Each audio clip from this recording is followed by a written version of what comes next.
Samantha had already won the election, so her constant flattery of others was superfluous. The word superfluous means exceeding what is necessary. The synonyms could be surplus, players turning up 2 or 3 days before an international game and then flying off just hours after the match is over. So that's the statement that we have got. Now, alright, so let's just look at it. Now, something that we need to understand is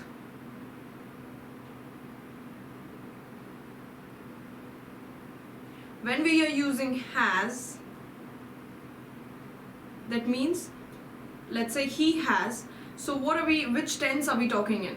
He has, if we just remove had, he has to get used to. So it definitely is for present perfect.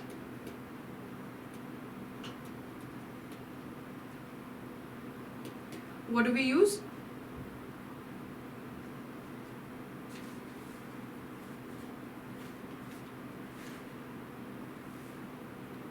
So these are called double words.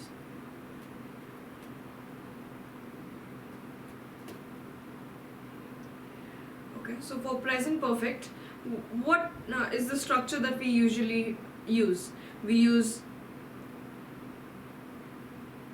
have or has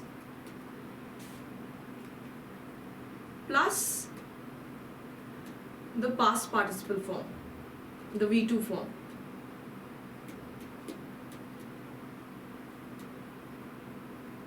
Okay, so in this case, if we use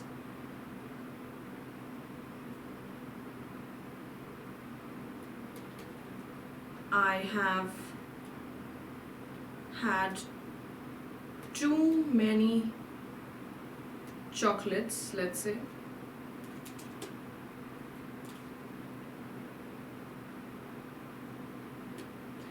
I've had too many chocolates. Now, one is the present perfect form, the verb that we use is have, and the other talks about consumption. Okay, so I have had too many chocolates. Now, we can replace this with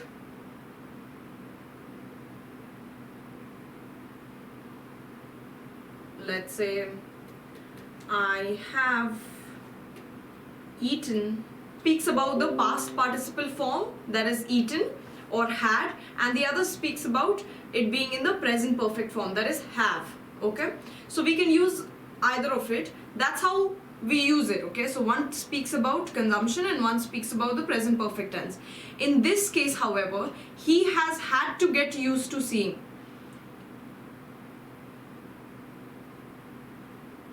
So is this correct?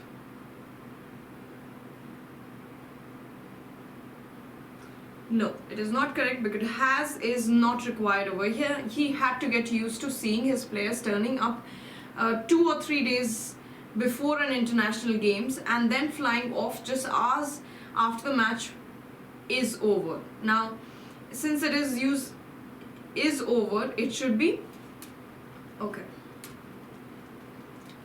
Now again, the way it is used is fine, but this is in the past form, right? So the verb that we will be using here is not is, it should be was over. Okay.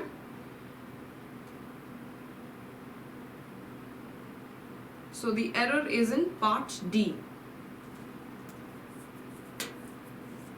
So he has had to get used to seeing his players turning up 2 or 3 days before international game and then flying off just hours after the match was over. Alright, since the normal tense of the statement is in the past, we will use past form of verb to explain the answer. Alright, moving on to the next question.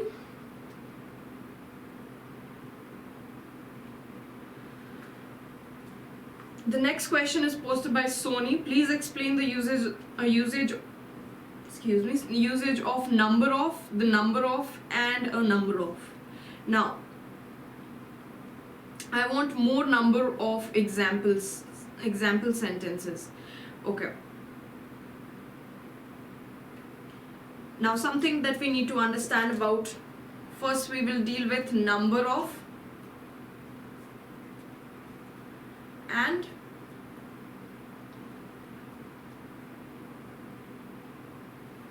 a number of. Sorry, the number of.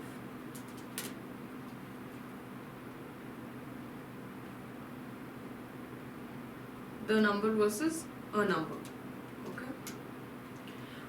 Alright.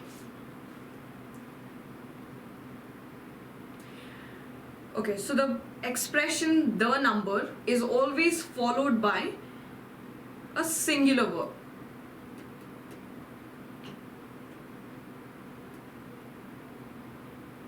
While the expression a number of or a number is always followed by a plural verb.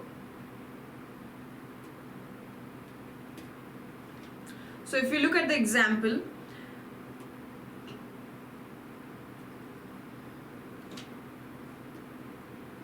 the number of people we need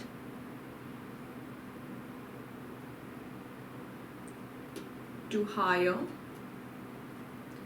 is 13. So what did we use? The verb that we use is a singular verb, is 13. Alright. Now if we look at this example, if we take an example for a number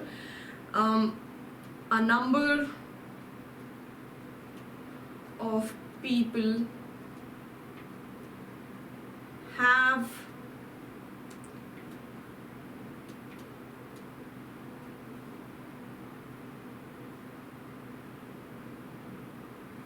written in about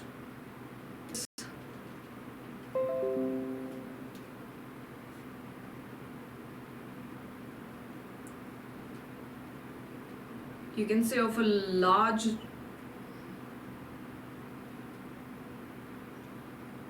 number of, okay, a large quantity.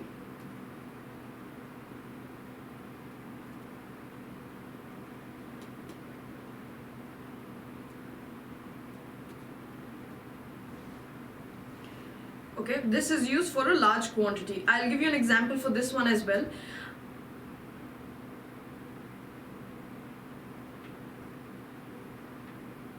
A large quantity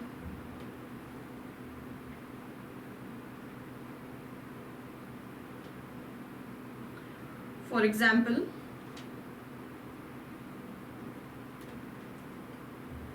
the large numbers of Americans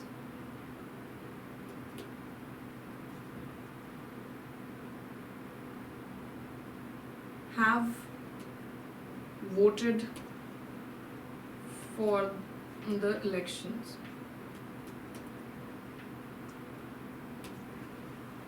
Okay, so this is used when we are talking about a substantial amount, a large amount, or any of that sort. Okay, now a number of, we can use it as we can use it in a sentence. It need not necessarily be together. Okay, so we can add words in between, like inconsiderable number of, inconsiderable number, or an enormous number.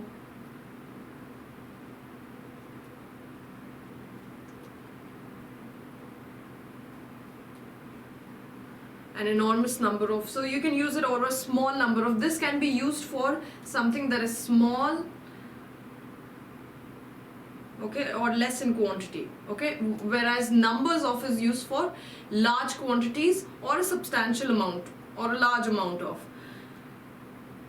Alright, and the number is used whenever we use the number, we use singular verb with it. The number of people we need to hire is 13.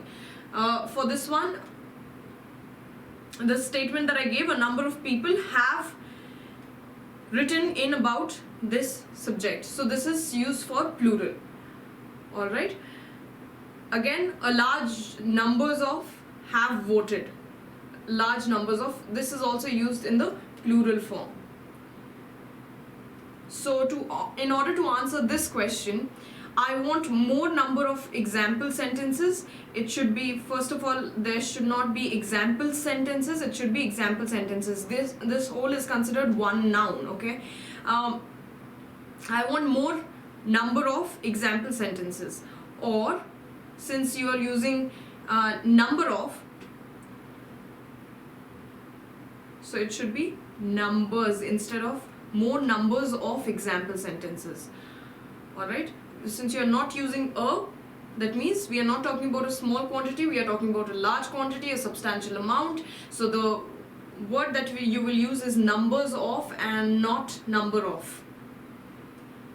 It would be better if you make sentences with all the three: the number of, a number of, numbers of, any of this. So Shubham has made a sentence, a number of books are lost. Yes, so like I said, with number of, a number of, you use plural form of verb. The next verb should be a plural form of verb, so that's why we are using are. That's an absolutely correct statement, Shubham. Manikanta, good morning. Good morning. All right, moving on to the next question. If this is clear, can we move on to the next question? I hope it is clear by now. Alright, we will move on to the next question. The next question is, let Rohit and her complete this job as they like to do it. Alright, now this question must have been troubling a lot of people, when to use he, when to use him, when to use she, when to use her. So the simple explanation to this is, whenever you're using it in the subject, the pronoun that you use for subjects is, it can be either he or she or they or we, okay? And when they go into the object form, they change it to him, her, us and them. Alright, so that's the difference. Now, easy way to remember this is whenever you have it in the subject, okay? Now this says Rohit and her completed this job as they like to do it. Is there any error in this statement?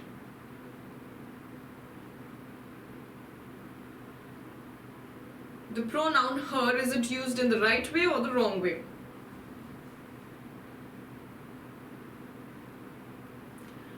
So before we start, we need to discuss a little bit on pronouns. So we, he, she,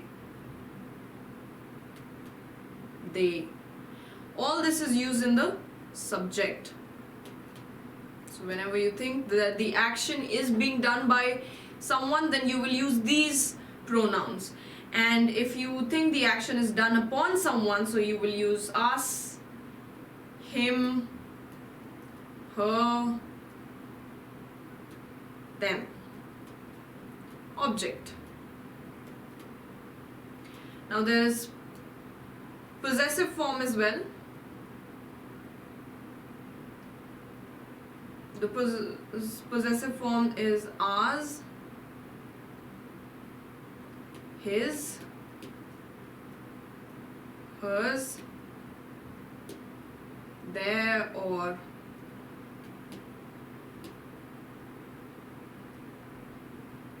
that.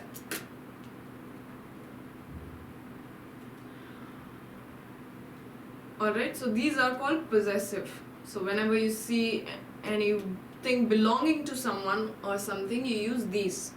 Alright, now the very easy way to remember this is, whenever you get something like this, Rohit and her, or him and her, that's what we can replace it with, him and her, right? So you need to replace it with the word, there are two people, individuals, so you need to replace it with the word us. Okay, if you replace it with word us or they, so whichever is more suitable, you will use that. Okay, for example, let them or let they. Will you use they over here or them? The objective form for they is them. So will you use let they complete this job as they like to do it, or let them complete this job as they like to do it? So the correct answer is them. So that means we are using it in the objective form. So in that case, Rohit and her, since it is used in the objective form, it is absolutely fine. There is no error. So let Rohit and her complete this job as they like to do it. So there is no error in this statement. If it was let Rohit and she complete the job, this job as they like to do it, it would be wrong, because we cannot replace this with they. Let they complete this job is absolutely wrong. So them is the right answer. So in that case, it should be, it's absolutely correct. Rohit and her is the right word. Okay, we will discuss herself, himself as well, because most of the doubts are somehow concentrated, have been somehow concentrated in this session on pronouns. So we will discuss a lot more. Himself, herself, we'll also discuss that, okay, in the next doubt. Okay, for now, just remember that we, he, she, they, all these are used in the subject, and us, them, him, her, all these are used in the object, okay, as in the objective form. All right, and if you have to show possession, you will use theirs, you'll use hers, you'll use his, you'll use ours, all of these. Okay, now moving on to the next question.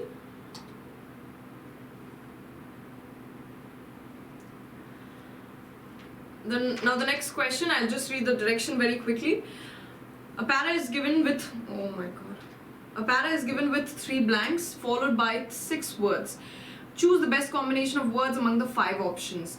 The government seems to be in denial that this dash trend of informationization of labor in India is policy induced by dash the traditionally used National Sample Survey Officer's employment unemployment estimate with the Employees Provident Fund Organization database of inconsistent quality. The government is trying to sweep some dash evidence under the carpet. Sweep something under the carpet, what does it mean?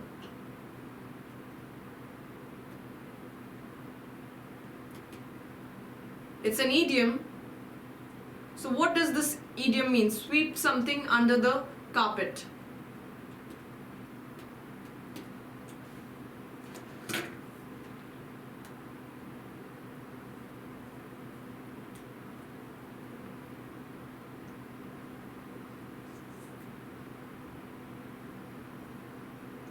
It basically means to hide something, right? It means to hide something or keep something a secret. Trying to keep something a secret, alright, or confidential. So sweeping something under the evidence under the carpet means trying not to disclose the evidence or hiding the evidence. Okay, so let's look at the first word. The government seems to be in denial that this dash trend, we're talking about a trend of informationalization, okay, of labor. Okay, now dash trend. Okay, so will it be disconcerting trend, posterior trend, superseding trend, complementary trend, contemporary trend, bewildering trend, and supplanting trend? Now let's look at the words one by one. What is the meaning of the word disconcerting? Basically, it means something that is very unsettling.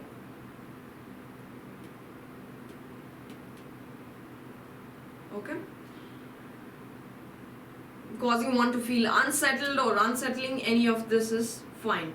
Now, what is the meaning of posterior? Now, posterior has been used for two reasons. Two ways. We can see it anatomically or biologically, or we can also see it in formal English. Here, since we are not using any biological terms, we will go with the formal meaning, okay? So the word, just to make it clear, posterior anatomically means the rear of anything, okay? So posterior of the leaf is white, and the posterior of the leaf is white. That is the meaning of posterior. Now in formal, it means actually later, or something that is succeeding.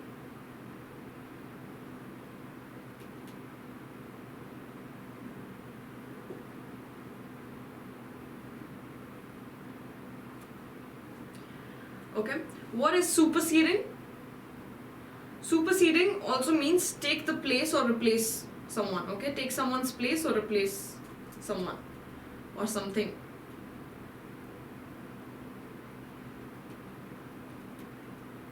Take the place of. So they are very close to each other if we talk about formal English.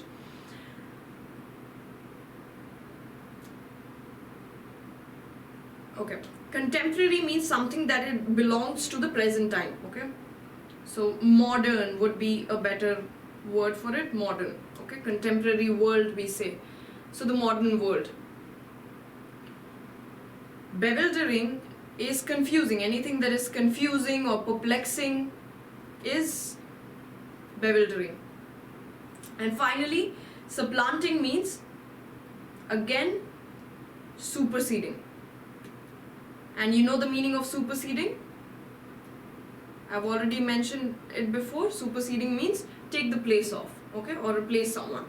So these are the words that we have, okay.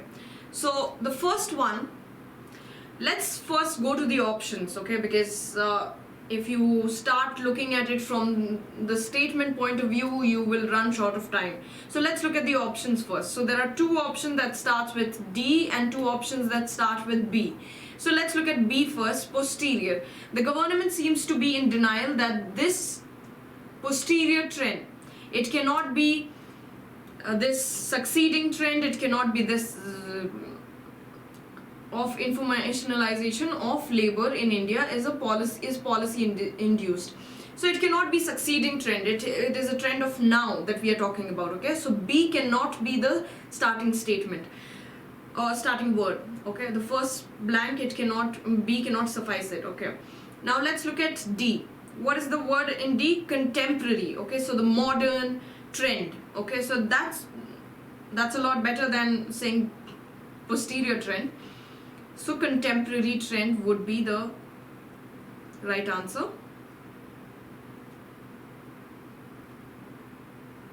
Alright, so we have again two options. Either the next one is A or the next one is F. Let's look at it. By dash, the traditionally used National Sample Survey Officers employment unemployment estimate. So by someone's estimate is what we are talking about. So let's look at A. Disconcerting estimate. The estimate cannot be disconcerting as in unsettling. F, if we look at supplanting, something that is superseding the estimate, okay? So by superseding the traditionally used, so by replacing the traditionally used National Sample Survey Officers employment unemployment estimate. So yes, this seems a lot better, doesn't it? So we are trying to replace the olden or the traditional usage of National Sample Survey. So that's why it should be supplanting. And finally, the last option is A. Let's see if matches A. With the Employees Provident Fund Organization database of inconsistent quality, the government is trying to sweep some evidence under the carpet. What evidence? So let's look at A. Disconcerting evidence. Yes, evidences can be disconcerting. That means unsettling. So evidence can be unsettling. So that's why they are trying to sweep it under the carpet. So the right option will be D, F and A.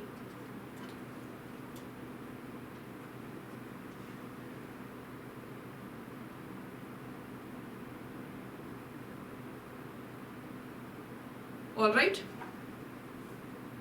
I hope this is clear. If this is clear, this is a good question. So in order to solve these type of question, you need to first go to the option. If there are few words that you do not know the meaning of or you're not sure, then you start by removing the weak links. Once you remove the weak links and you go to the option, you see that there are, if you get options like this where two options are starts with same alphabet and there are two options that start with the other alphabet or numerical order, then you'll start with that. Okay, so if one of it matches, then you are down to 50-50. Alright, so after that it's all up to you. Okay, so this is how you solve these type of questions. Moving on to the next one. Next one was posted by Vidya. Many of us have found ourselves trying to explain to friends and colleagues that business travel isn't as fun and glamour as it seems.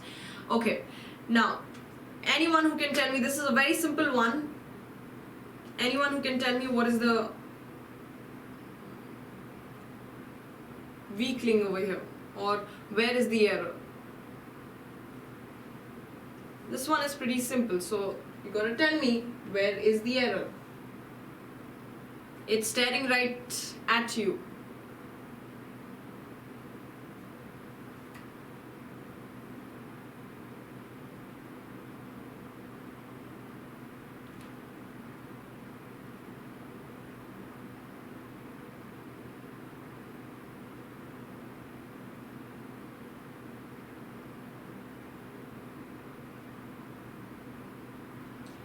Yes, the word should be glamorous.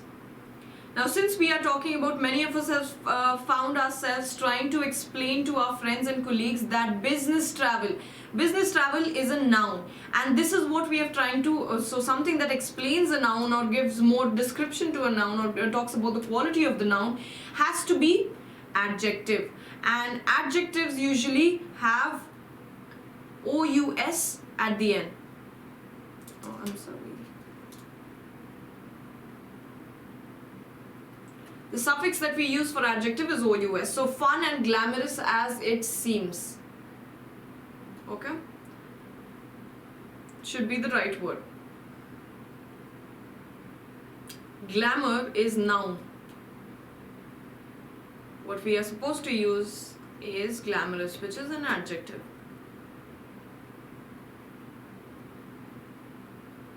Alright? Glamorous. Moving on to the next question. Okay. Moving on to the next question. Posted by Sony. In the question, a part of the sentence is bold. Alternatives to the bold part is given which may improve the construction of the sentence. Select the correct alternative. The reason why he wrote the letter was because he could not contact him over the phone. Angrily. Okay, let's just forget about this part. Okay. Now, the reason why he wrote the letter was because he could not contact him over the phone. Okay. Now, this might seem very simple one, but it is a little confusing. If you look at the option, the reason why he wrote the letter was since. For which he wrote the letter was because. Why he wrote the letter was that. Okay, so basically what we have to change is if there is any changes required, is to the conjunction that we are using, or the pronoun that, preposition that we are using. Basically the keyword.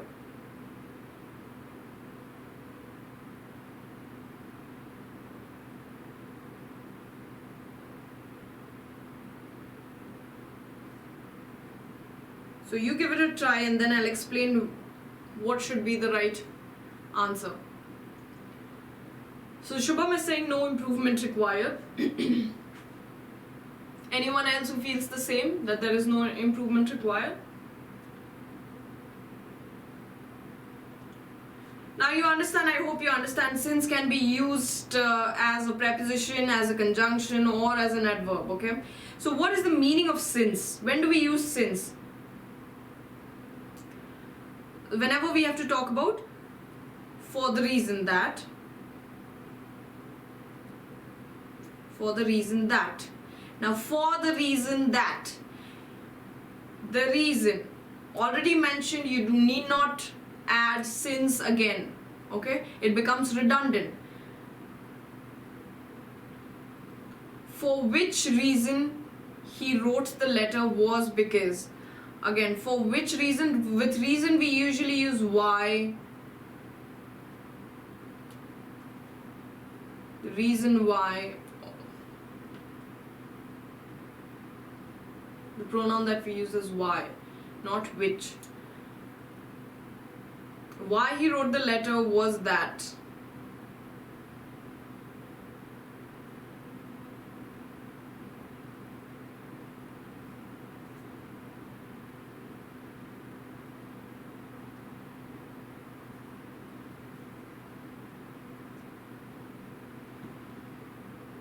Okay, so let's see the difference between the reason is because or the reason is that, okay? Or was because and reason was that. Okay, some of you think it is 3, but why is it 3?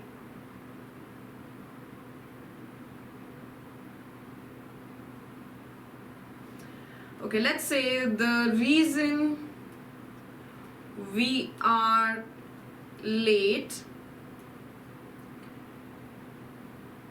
is because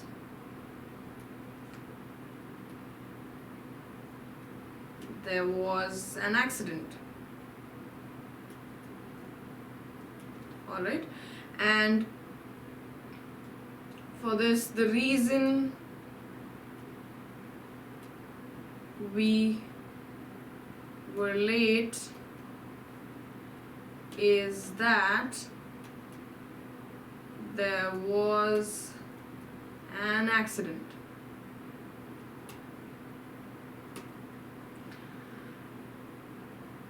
Okay. Is what is. It's the linking verb, isn't it? Now, in most cases, what happens is the subject of such a verb that is to be linked to a word, it either describes the subject, okay, after this whatever comes, it either describes the subject or it just renames it, okay? So it can be a noun or a pronoun, both of it, any of it, okay? We can call these as subject complement. Complements, okay?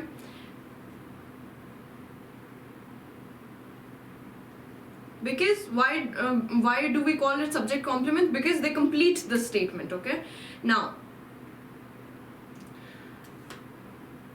if I say she is the president, the word president is a subject complement, okay? President becomes the subject complement, right? So you understand the concept of subject complement. Now, if I say she is nice, the word nice is also subject complement, okay? Because it describes the subject, she, okay? Now, so the subject complement can either be an adjective, it can either be an adjective, or it can be a noun.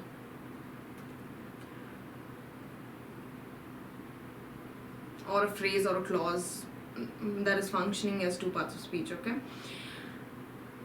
But a subject complement can never be an adverb, okay? It can never be an adverb.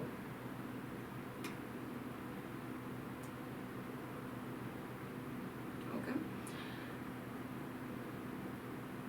Now let's consider the first statement, okay? We have written the first sentence won't work. Why won't it work? Because the subject is the reason. The reason is being linked to the clause that functions as an adverb, okay? Because there was an accident, okay? This functions as an adverb.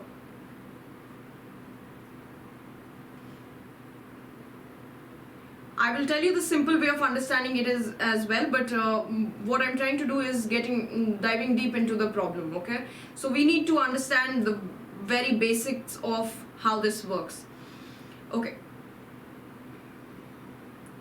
So instead of this, what we will be using, the reason we were late is that there was an accident. Now the trick to remember it is, reason is already mentioned, and because works as the same, okay? So both of them means the same, so this becomes redundant over here. Okay, reason says the same thing, because says the same thing, and it is creating a redundancy, okay? So if you put it this way, it can also mean the reason why he wrote the letter was reason he could not contact again. So if you replace reason with if you replace because with reason, again it says the same thing, okay? So that's why it should not be because, it should be that.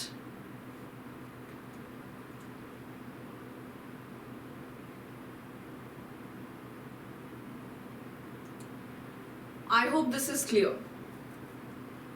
So with subject complement can always be that there was an accident,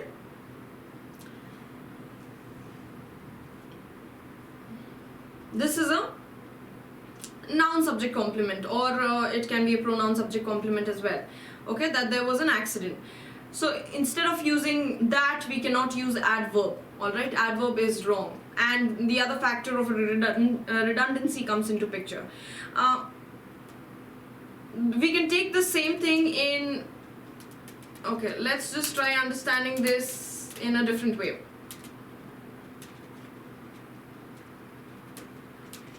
I think it should be clear by now, but just taking one last example. Badly.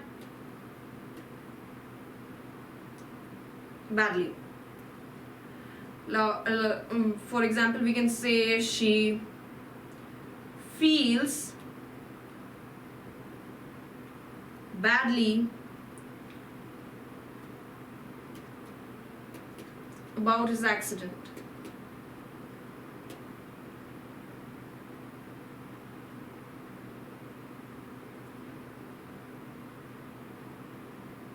Okay.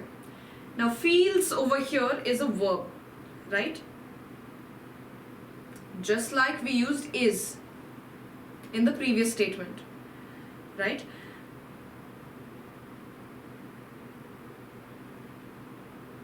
So we have already noted that this feels always is connected, or the verb is always connected to a subject complement, right?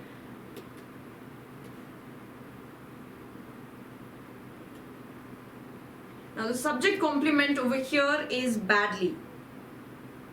So that's why, which is an adverb. And that's why this is wrong. So instead of using badly, we should use bad, which is a noun subject complement. So I hope this makes things clearer.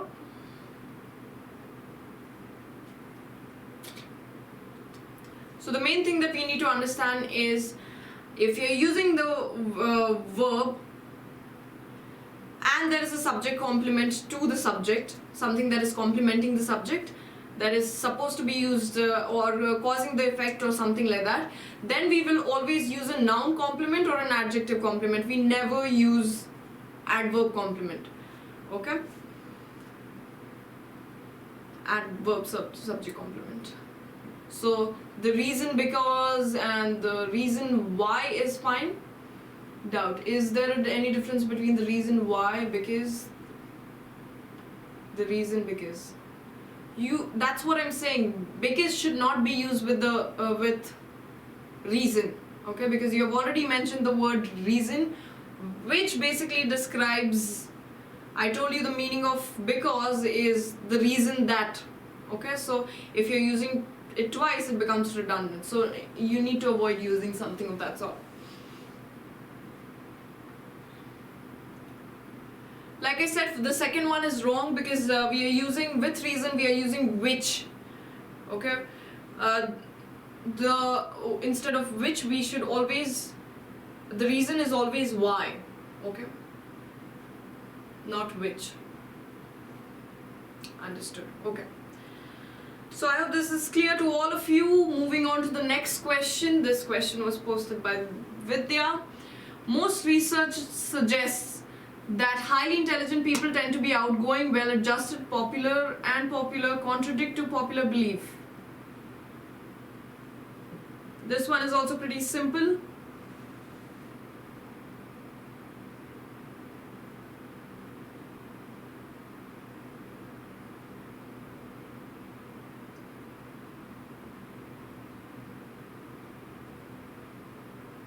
Tell me, where is the error and why is it an error?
Yes, Sony is absolutely right. It should be contradicting to popular beliefs. It should be not contradict to, it should be contradicting to.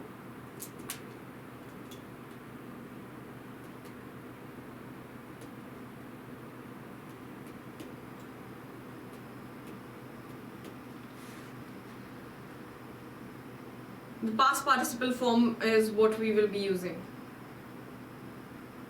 Or the present participle, or the gerund form. Gerund form is what we will be using for this. Contradicting to popular belief. Alright. Suggests. Most research suggests. That is fine. Why? Okay, if we go by subject verb agreement, when we use most, many, any of these adjectives of quantity, then it is definitely singular form of verb we use. So it is absolutely fine if we go by the rule, by the rules of SVA. The verb should be in singular form, and singular form is suggests.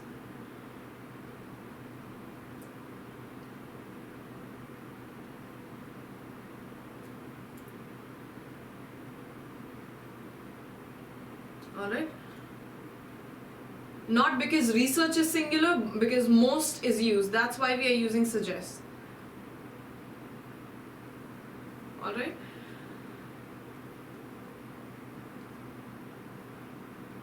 Moving on to the next question.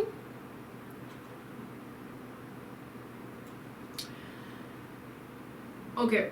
Had, although, once more, please, confusing options, having and had, having breakfast, having bath.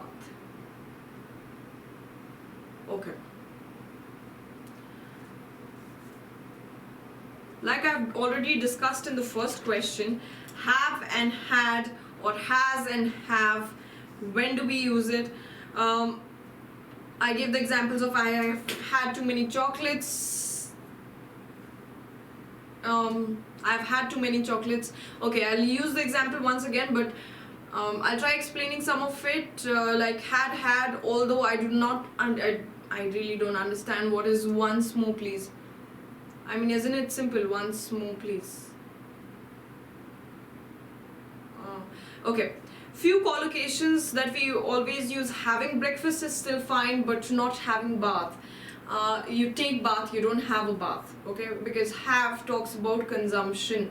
Okay, so you consume food but you do not consume water while taking bath. Okay, so I'm taking a bath or something of that sort. Okay, now let's just quickly brush through two of these things, had and although. Okay.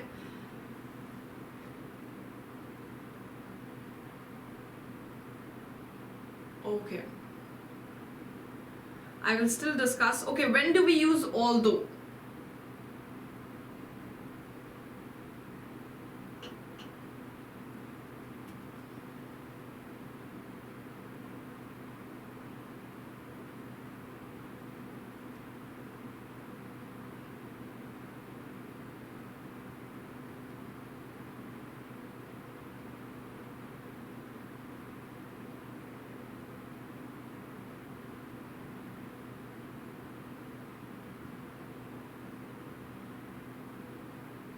Please skip, okay.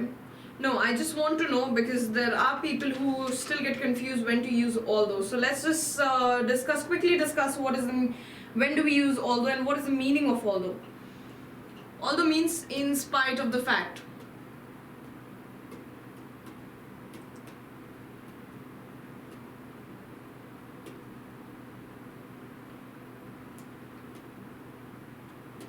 In spite of the fact that. And it often gets confused with however. However means but. Alright, so understand the difference between please check it in the phone teacher. Alright, I'll do that. There is no problem over here. I'm just taking few words that people might get confused with, that there is no harm in discussing questions like this. It is okay. I will look at the question once again in the discussion forum, but for now, these two things I think people do have a problem with, so we will discuss it. Okay? Okay, now have, had.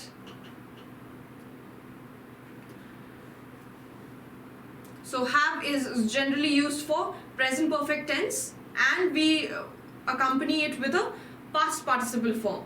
So this is the past participle form and this is the present perfect form. If we use had, again this is one of it is past perfect form and the other is the past participle form. So we are talking about an action which occurred in the past, and this is talking about the present perfect, something that is still relevant in the present time. Alright, moving on to the next question. He and myself alone will complete this work because we don't need to help. We don't need the help of anyone. Alright, this is the question that I was talking about. So, when do we use himself, herself? These are himself, herself, ourselves, themselves. These are all reflexive pronoun. I think we have discussed reflexive pronoun once. I don't know. They can also be used as emphatic. Now there is a slight difference between reflexive and emphatic. First we need to understand what are reflexive pronouns. So reflexive pronouns are just the pronouns which focuses on the subject. Okay, they focus back on the subject. Okay, they focus on the subject basically. So if I have to say I have done this work myself, that means it is focusing on myself, is focusing on I. Okay. On the other hand, it reflects back to the subject. Okay, like I said, it can also be used as emphatic as in to emphasize. Okay, so if I have to say I myself did all this work, that means it is focusing on I alone did all this work. Okay, so there's a slight difference between reflexive and emphatic. However, these are the only two places where we use myself. Okay, we do not use myself or herself or himself. We do not use it in when we are talking about an individual. Okay, so he and myself, Okay, usually people do this in their introduction as well. They say myself, Vaishnavi, or something like that, which is not the right usage of myself. Okay, so try avoiding using myself when it is not reflecting back to the subject, or not emphasizing or focusing on who did the action. Okay, so I can give many sentences on this. He cleaned up the garden, or he cleaned up the lawn himself, or he himself cleaned up the lawn. So these are the only two ways we can use it. Ourselves and themselves, since it is plural, we use selves instead of self. Other than that, we do not use myself or himself or herself. So he and what pronoun we will use over here is what we discussed in the previous question. So tell me which pronoun will we use here. He and dash alone will complete this work because we don't need the help of anyone. Now since again it is talking about two people, we can either use we, that is in the subject form, or us. So which one we will use? He and myself. So will it be we alone will complete this work because we don't need the help of anyone, or us alone will complete this work because we don't need the help of anyone? It will be definitely we. So this should be replaced by a subjective word, that is he and I.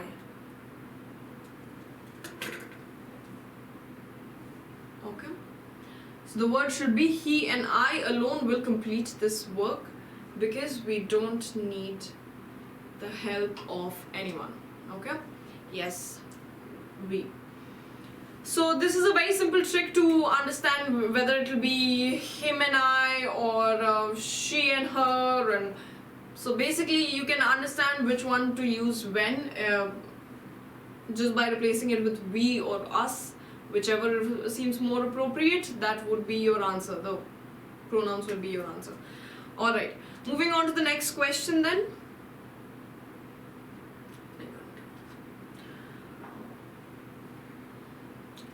Okay, it was hard to say if Alex was withholding facts, so she couldn't contest his decision, or simply because he thought she did not need to know.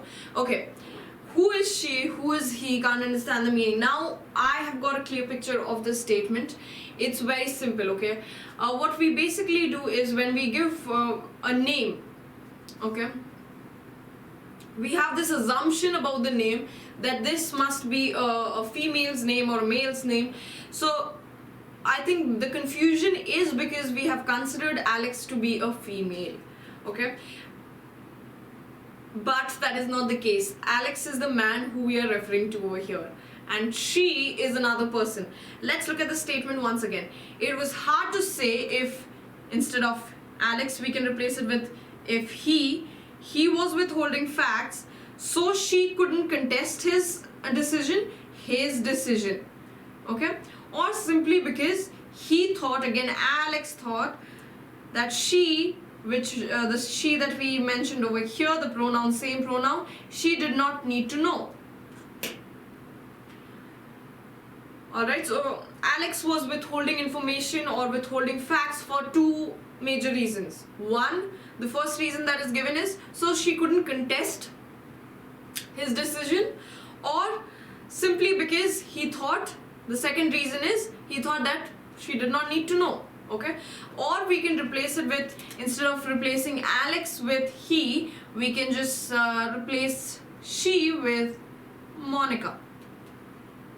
Okay, so Alex was withholding facts, so Monica couldn't contest Alex's decision, or simply because Alex thought that she, that is Monica,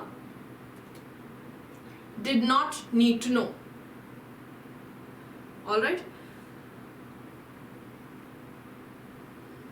so these type of questions you usually see in confusing questions where you do not know the gender, or you assume the gender of a person. You see these questions when we do blood relation questions. So you will see a lot of whenever we see doctor or lieutenant or lieutenant or both are right. Okay, so whenever we see professions like that or designations like that, we assume that it has to be a male, or it has to be, yeah, it has to be a male. Or a nurse, we assume that it has to be a female. So because of the assumption, this whole confusion has arisen. So just to clear the air, Alex is a male that we are talking about, and she has never been given a name. All right.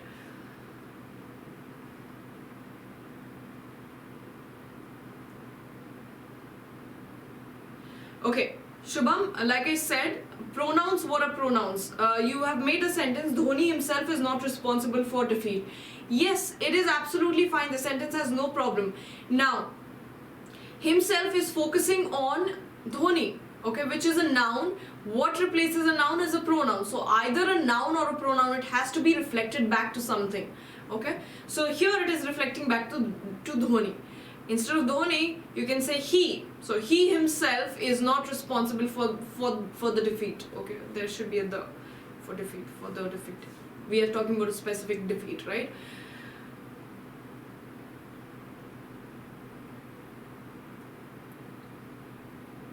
Okay.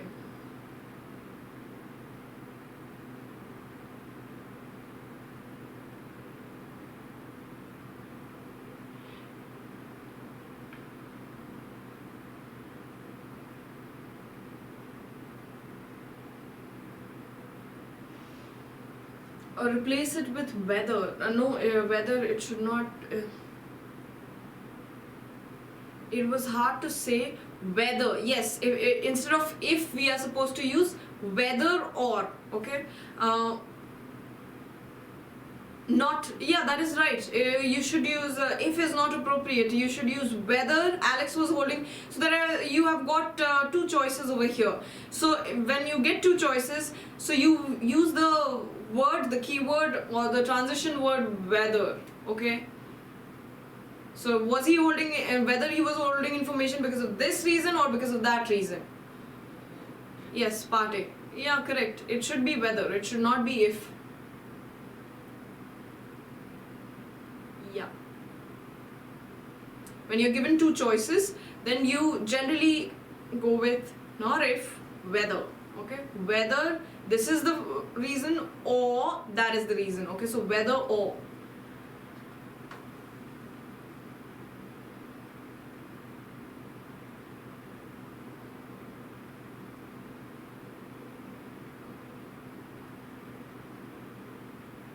Moving on to the next question.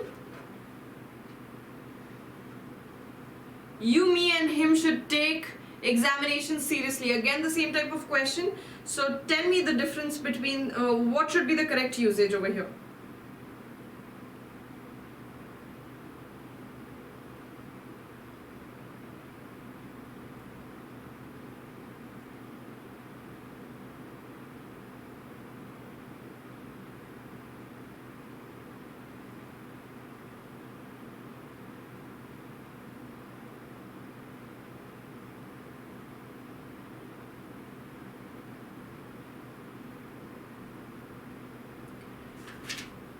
Okay, Sony, you are right. Mostly they are interchangeable when we are talking in direct or indirect speech.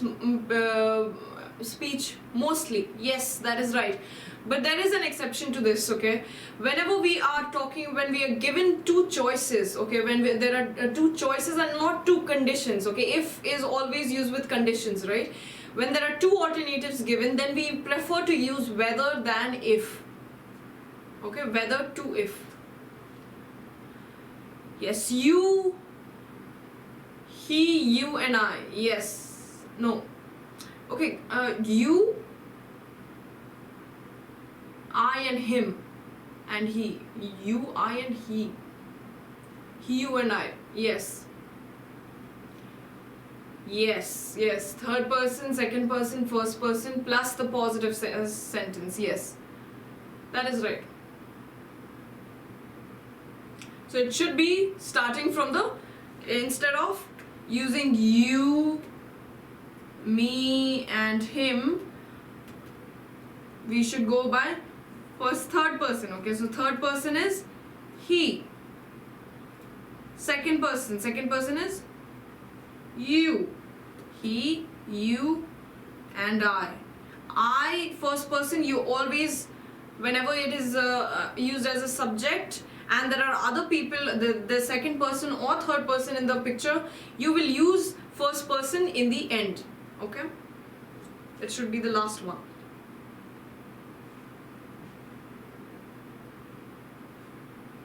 Alright, moving on to the next question.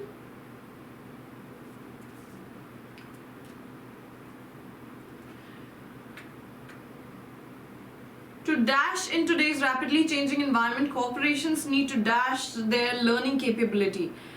What should be the right word? To dash in today's rapidly changing environment, corporations need to dash their learning capability. So in to what in today's rapidly changing environment? To project? No, definitely not. So project is out of the picture because it is a weakling. To develop in today's develop what? You develop something. To surpass against something. Surpass against something, right? To service, no. Service against something. To compete, yes. To be in the competition, to compete in today's rapidly changing environment, corporations need to strengthen their learning capability. Yes, fifth one is the right answer.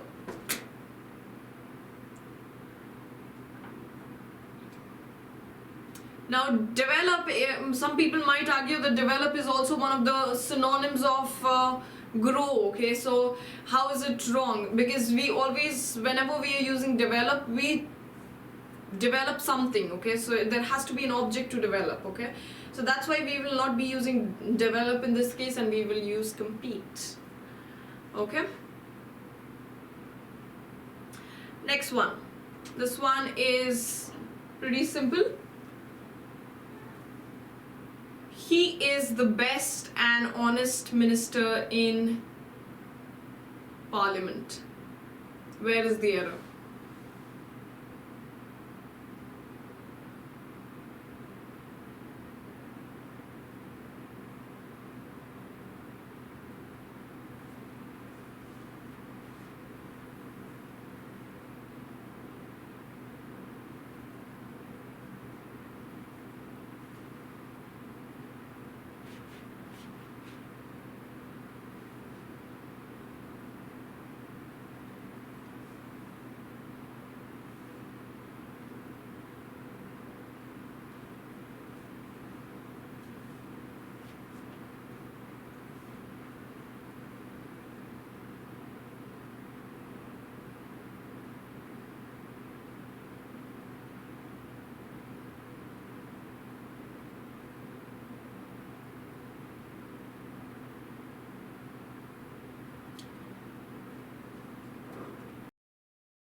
Yes, it should be minister in the Parliament. But what about this part? He is the best and honest minister. Is it right?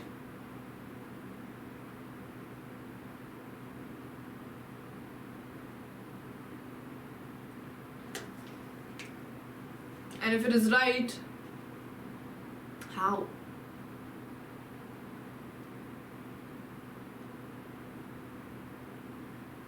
I got it, Sony. The Supreme Court, the High Court, the Lok Sabha. Yes, we use the article the before all these words.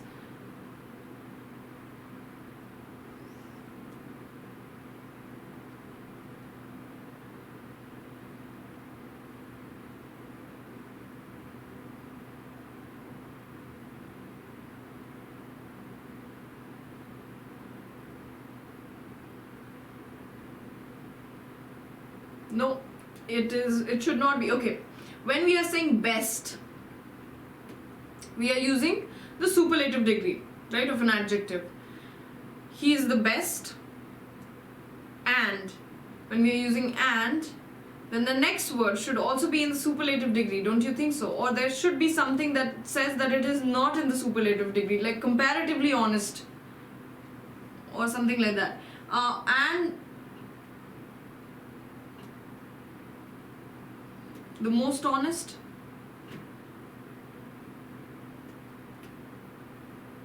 or comparatively honest, or something is missing. I don't know if you guys feel the same, but I feel there is something missing over here. This does not seem right. He is the best and honest minister. Best and honest. And the most honest minister in the parliament.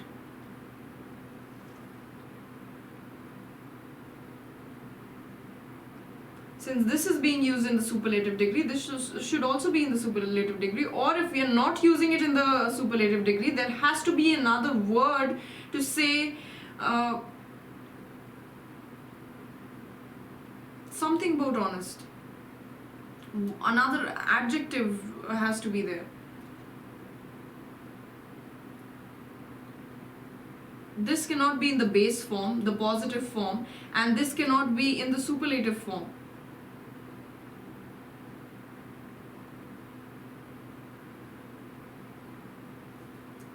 Yes, I think that has to be the most.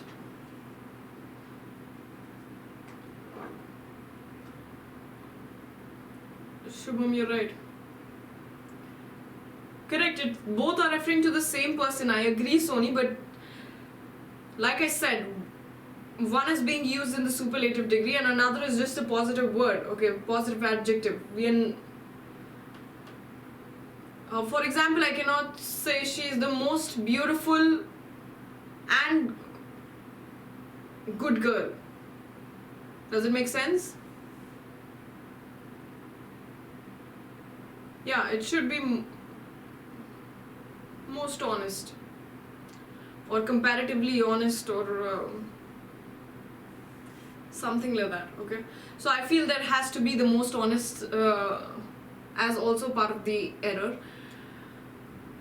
This is confusing, so I don't know which one is the actual error, but I feel that he is the best and the most honest should be the right usage. Okay. Okay. Now the next one. The host dash for having caused dash to all the guests. The host question for having caused something. Okay, so the host must have done something that he regretted. Okay, so the host question for having caused difficulties to all guests. Host will not question if the guests are having difficulties. He will apologize. Yes, he apologized for having caused delay. You do not say caused and delay. So 2 is also not the right answer. The host regretted for having caused inconvenience to all guests. Yes, the inconvenience is highly regretted. We always use regret with inconvenience, sorry. Regret with inconvenience. Okay, so the right answer for this one should be the third one. Third. Yes. The host wondered for having caused disappointment to all guests. No, the host will not stand there and start wondering for having caused disappointment. Okay.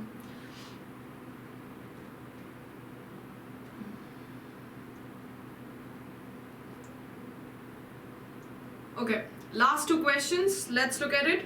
This was posted by Vidya again. I bought a new house last year, but I did not sell my old house yet. Where is the error and why is it an error? Reason for it being the error.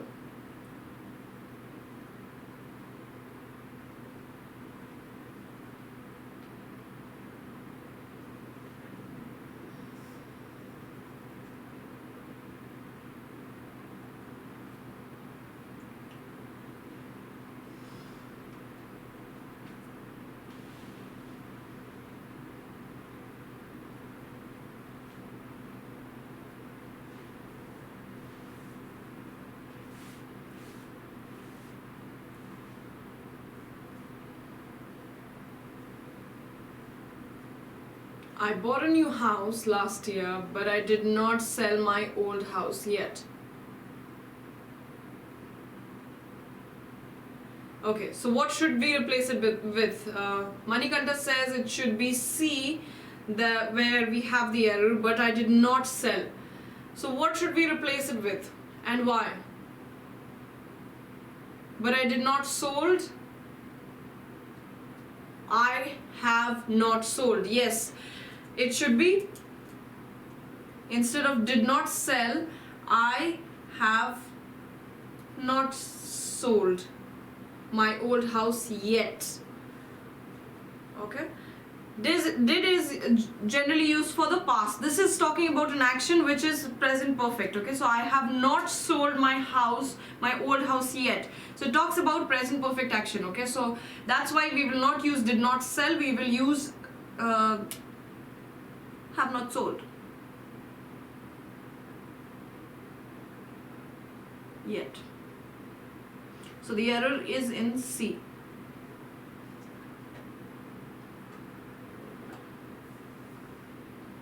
Now we will be doing the last question for in the doubt clarification section.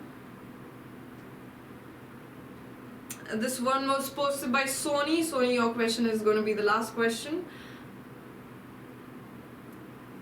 Yes. In cold blood, what does it mean? Does it mean angrily, deliberately, excitedly, or slowly? Which of these best expresses in cold blood? It would be better if you guys give an example and explain. I think we have discussed this idiom before, in cold blood.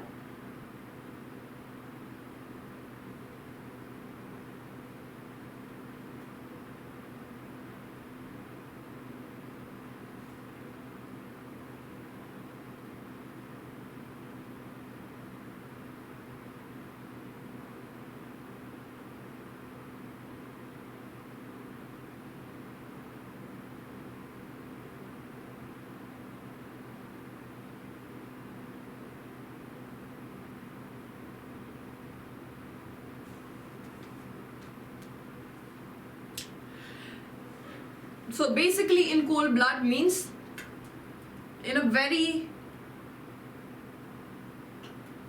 cruel calm way. Okay,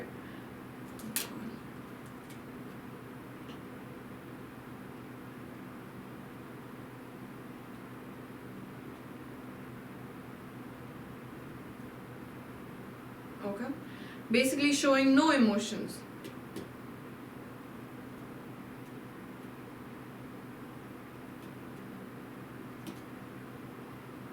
But intentional, definitely intentional. Okay, so here none of these are the meaning of the word, meaning of the idiom, but best expresses it cannot be angrily because there is no emotion involved in this. It cannot be excitedly, again no emotions.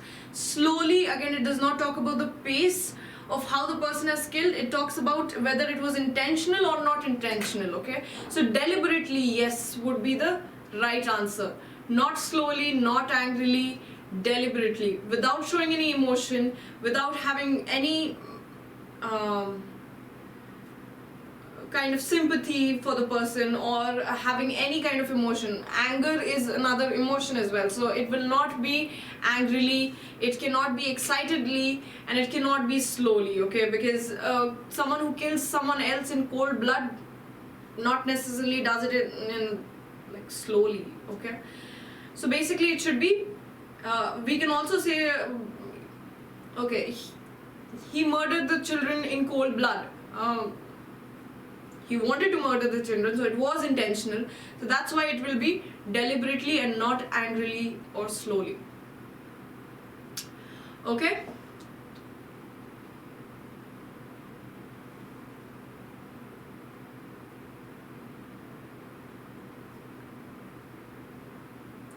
Okay, last one. This one is very important. The word of the day is superfluous. superfluous. Superfluous. That means exceeding what is necessary or redundant, or it can also mean surplus, excessively, just overdoing something. Okay, is superfluous. Now this last one I wanted probably clear the air about this question as well, because a lot of people have been using it in the wrong way. Look at the question once. Accurate statistics with regards to the area occupied in different form of cultivation are difficult to obtain. So the highlighted obviously words that you are supposed to change if there is any changes required. So what do you think it should be replaced with, or there is any need to replace, or is it all right?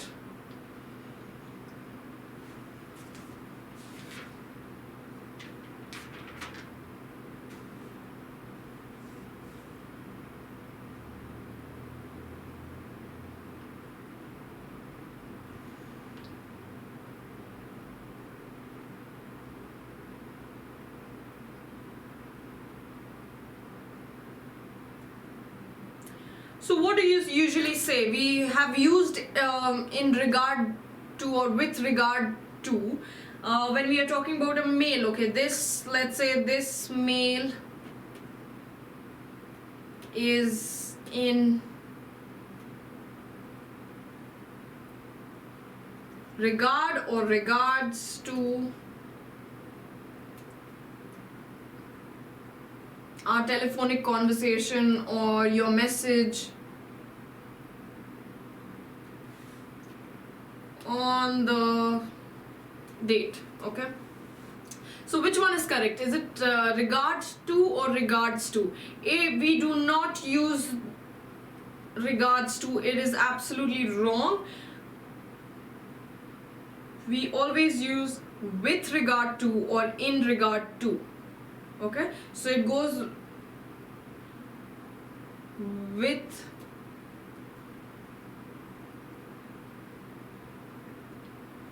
regard to becomes the entire thing is a preposition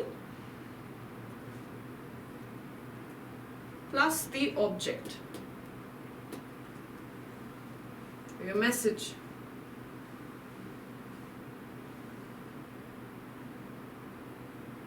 Which refers to the subject of the sentence. Okay, with regard to the bomb diffusion or with regard to the area occupied in different forms of cultivation. So the right answer would be statistics with regard to.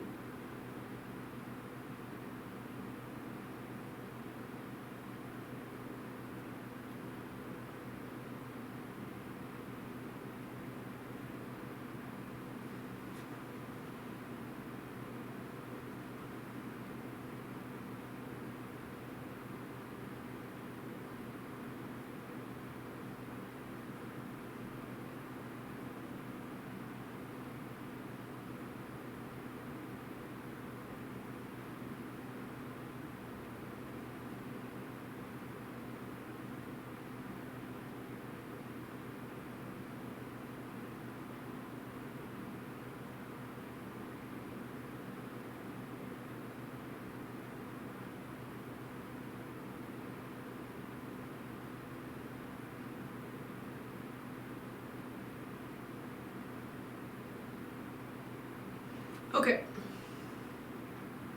now the questions that we have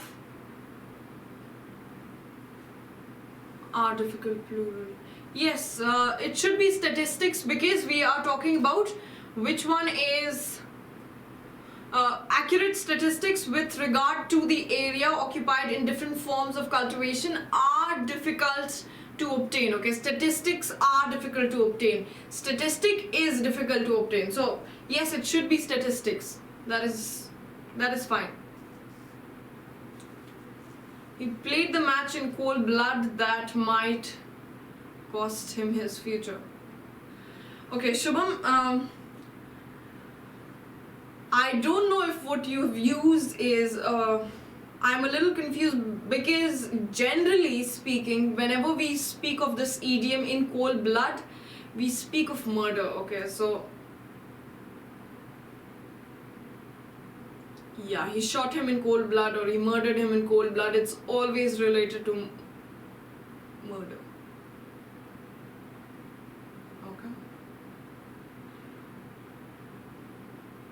Yeah. So I don't know what the statement that you made is right or wrong. Okay, we'll look at one more and then we'll wind it up. Okay, this one is also important. So let me just quickly brush through this one as well. Alright, in the following question, some of the sentences have errors and some have not. Okay, so this is error spotting. A cup of coffee is an excellent complement to smoked salmon. Okay, where is the error? And if there is an error, what is the error?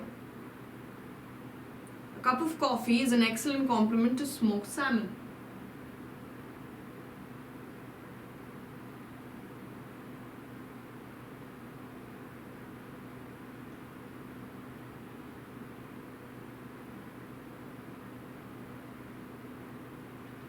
Last one, guys. Come on.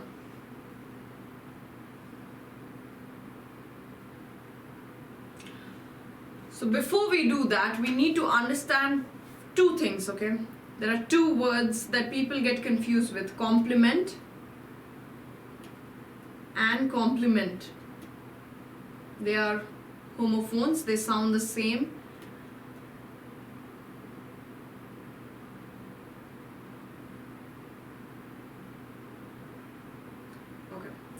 What does compliment means? Compliment is basically an expression of positive feedback, okay? So an expression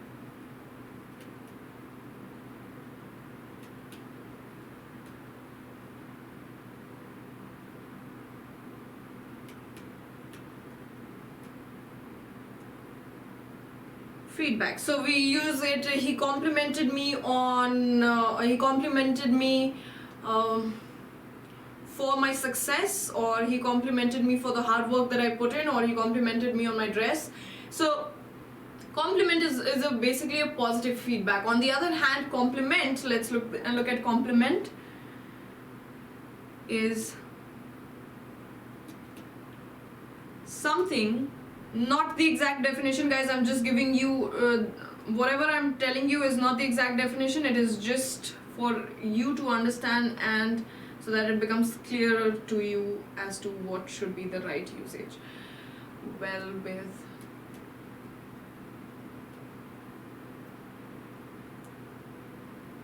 Okay, something that goes well with, okay? So cup of coffee, in this statement, a cup of coffee is an excellent compliment, okay, which is correct. Bonus or addition, yes, like Sony has also said, something that goes well with a cup of coffee is smoked salmon. That is absolutely fine. I don't think there is an error in this statement. We are using cup of coffee and saying that what complements a cup of coffee is a smoked salmon. Okay, so that is fine. There is no error in this statement. It is not wrong. So Adil, this is not wrong at all. Complement to smoked salmon is the question. Complement to. That is also fine.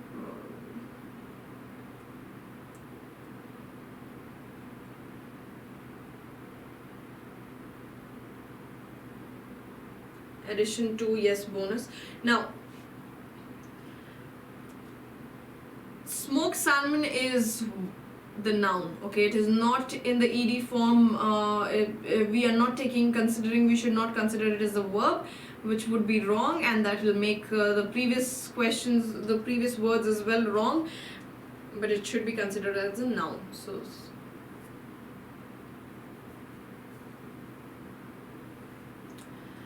no, I don't, like I said, smoked, we are using it as a gerund. We are not using it as a verb. So smoked salmon is salmon that is smoked, okay? It's a kind of a preparation, okay? So for that, it is fine. There is no error, all right? So that was it. I hope this is clear and it is not confusing.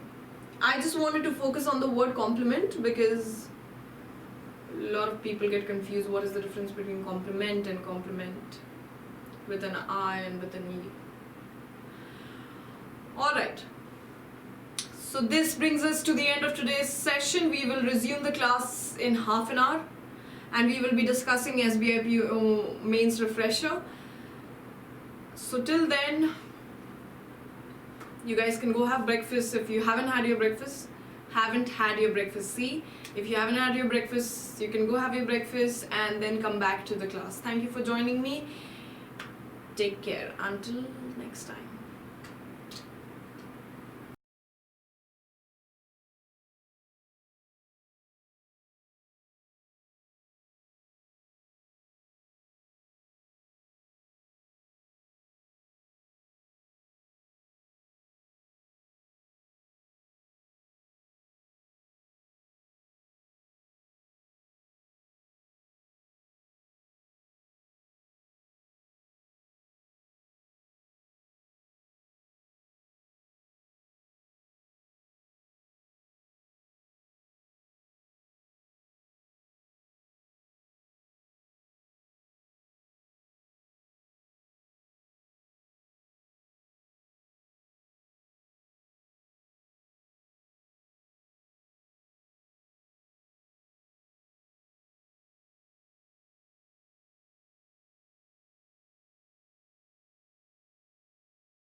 Good morning everyone and welcome back to the session.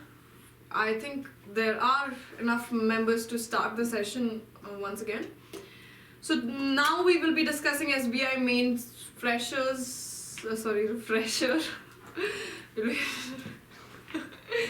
don't know, I keep blabbering things. Okay, refresher.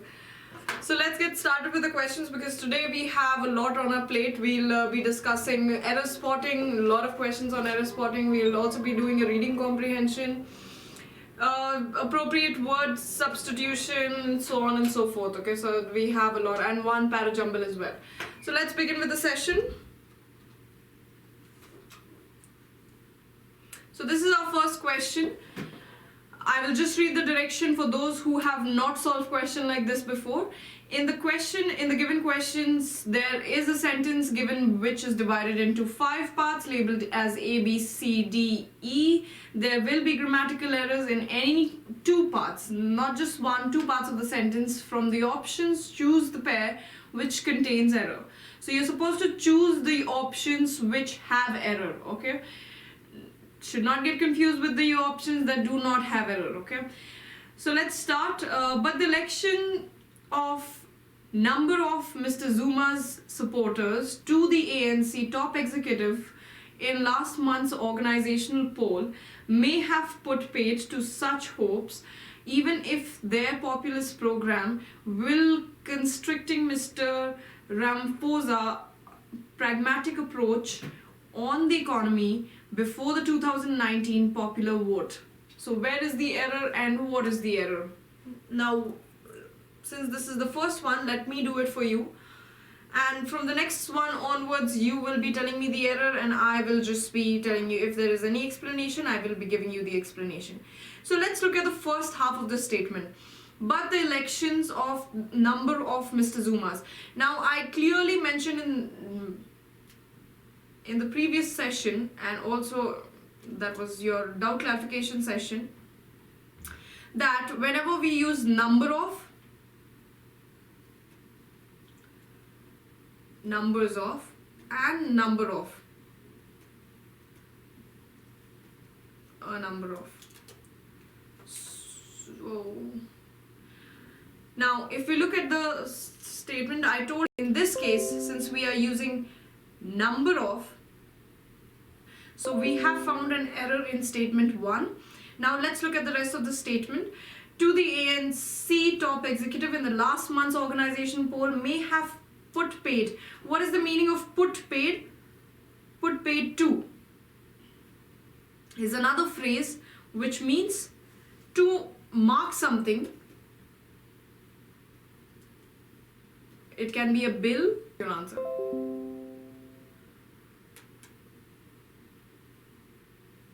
Okay. Moving on to the next question.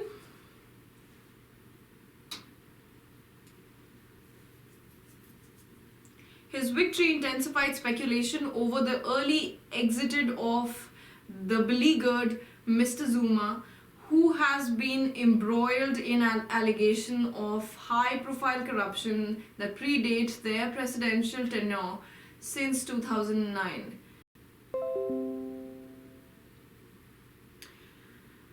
The early exited of beleaguered. What is the meaning of beleaguer? It basically means to put someone in a tough spot or a difficult spot, okay, or a difficult situation.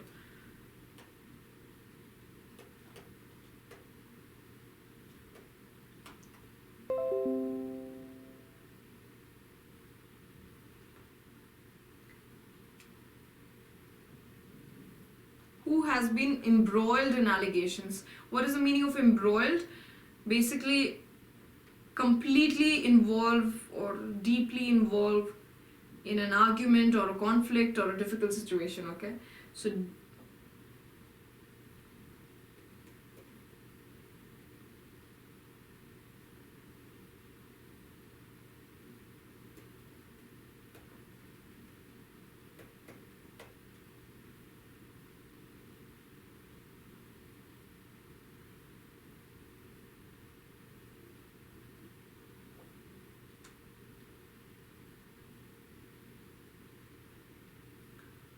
predate their presidential tenure since 2009. Buffering. Anyone else who's facing the same problem?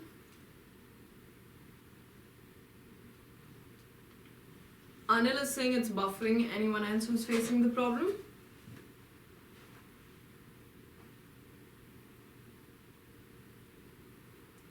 Okay. I hope all of you can see the question, those who are present for the session.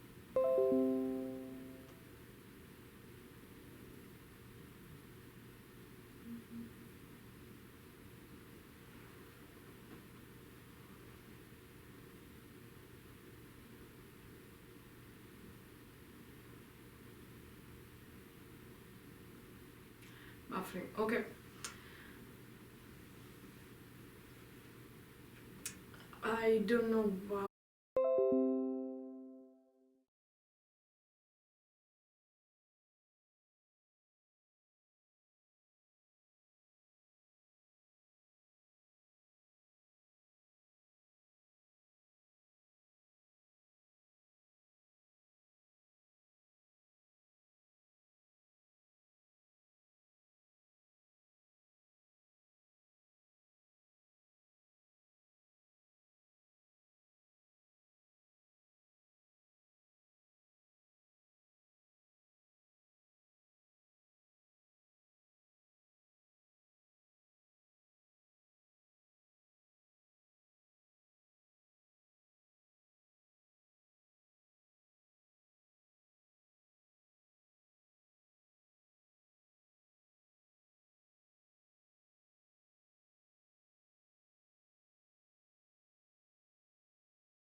Guys, I hope it is fine now.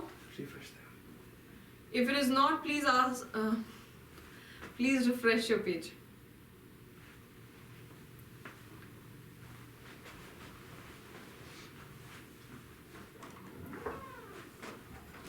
Alright, we will not be facing the same issue again. So let's get back to the question. This is just the second question that we are discussing. So where is the error in this one? Now, most of the options, if you see, 2 options starts with B and 2 options start with A. So let's look at A first. His victory intensified speculation over. Is it right?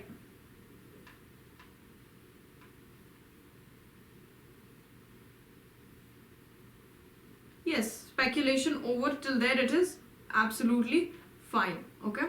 The early exit of. We will again use the first form, that is, we'll again use the first form, that is the base form. Early exit of the beleaguered Mr. Zuma, who has one person, okay, his victory, okay, so this is the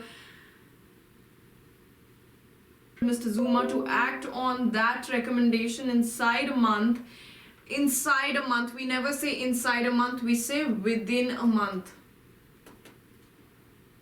Okay, wrong preposition used, so B definitely has an error. Even as it characterized the delay as tantamount. What is the meaning of tantamount? It means equal to. Equal. Okay, so equal.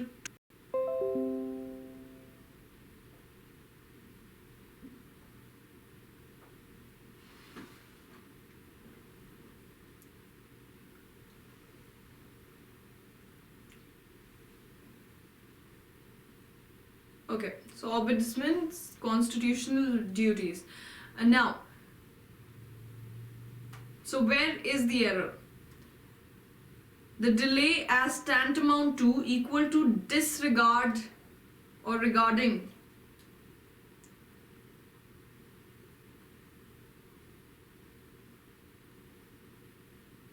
So the error is definitely in B and D. Again, B and D. Moving on to the next question.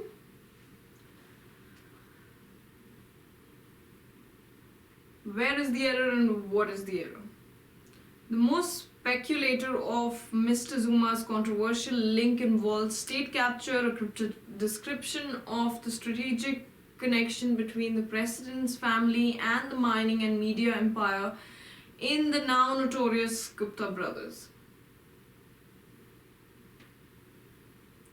Notorious is nothing but someone who's infamous for infamous, yeah.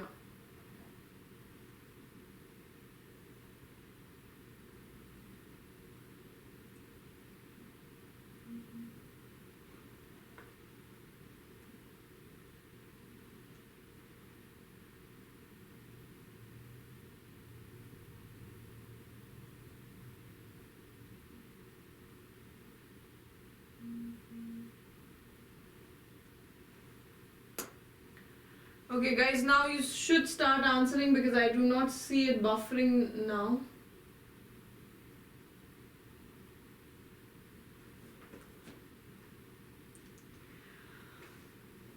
Okay, let's look at this one.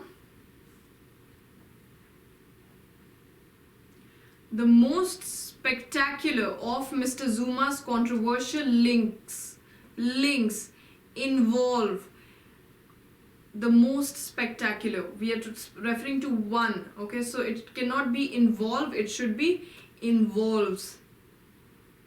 The verb that we should use should agree with the subject, and the subject is singular, so we will be using involves. State capture, a cryptic description of the strategic connection between the president's family and the mining and media empire in the now notorious Gupta brothers. So where is the other error? So definitely there is an error in 1. So you cancel out 3, 4 and 5. Now is the error in the C statement or D statement is your question, okay?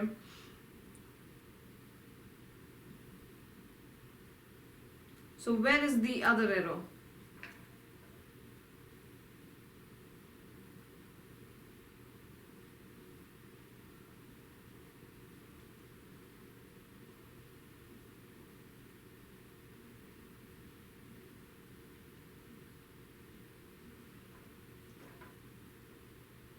One, okay. Yes, 1 will be the answer. Is C does not have any error. The strategic connections between the president's family and the mining and media empire in the now notorious,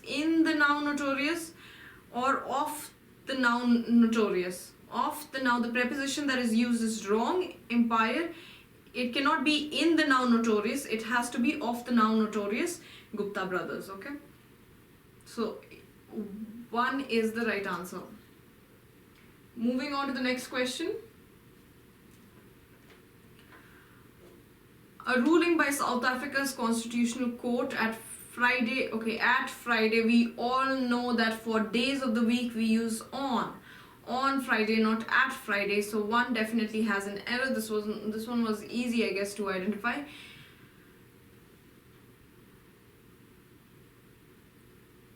December 29th, that Parliament should putting in place a mechanism for Jacob Zuma's removal in a judicial setback for the president. Where is the error? The rest of the error. So again, 3, 4 and 5 will be eliminated. Now again the question lies between C and D. Let's see C. Putting in place a mechanism that the Parliament should put in place, not putting in place. Again, the error is of the same type of error. Put in place a mechanism for Jacob Zuma's removal in a judicial setback is a judicial setback for the president. So definitely the error is in C. So 2, A and C has error. So 2 becomes the correct choice. Next question. Yes, Anil, you're right. Tales of how Gupta's concerned lucrative state. What is the meaning of the word lucrative?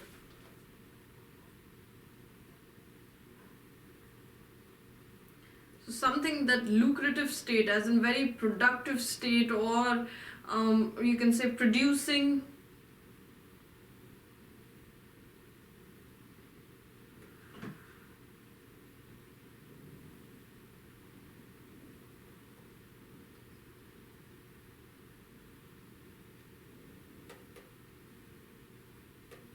Producing a great deal of profit. Okay, that is the meaning of lucrative. State contracts and even influence ministerial appointments in their adopted home were recounted before the UK House of Lords of veteran anti-Patheed campaigner Peter Hayne. Where is the error?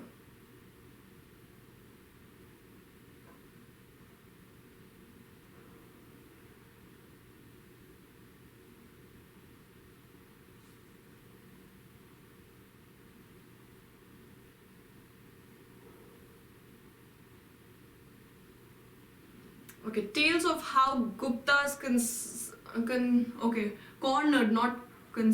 cornered lucrative state contracts.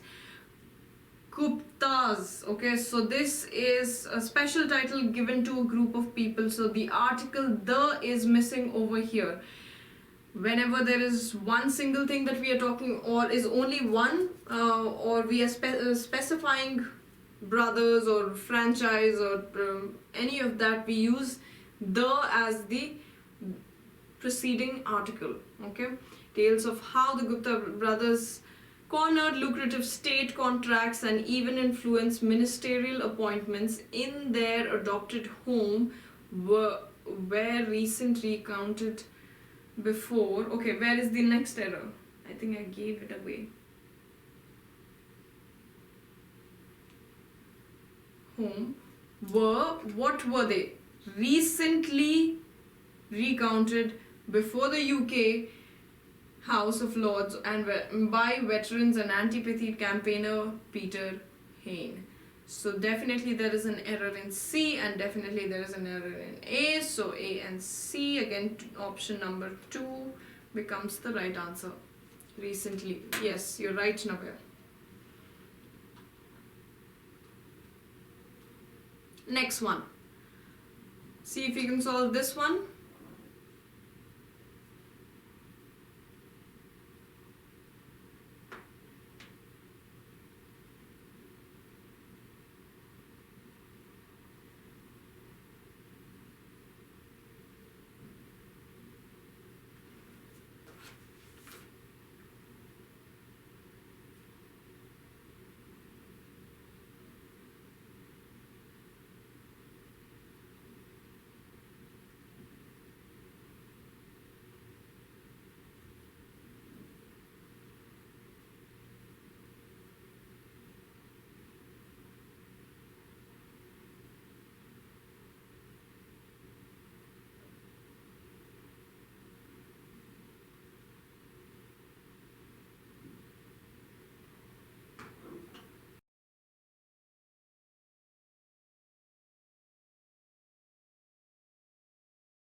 Who was okay? The potentially premature end to his scandal-plagued tenure will also being a political blow for Cyril Ramaphosa. Yes, the deputy president those was elected leader of the African National Congress at the party's conference last month. So definitely also okay, let's look at the first half. The potential premature end to his scandal-plagued tenure will. Okay, this part is correct. Also be a political blow. It should not be being, it should be. So for solving these questions, you have to be very good at your tenses. Political blow for Cyril Ramaphosa, the deputy president. Those was elected.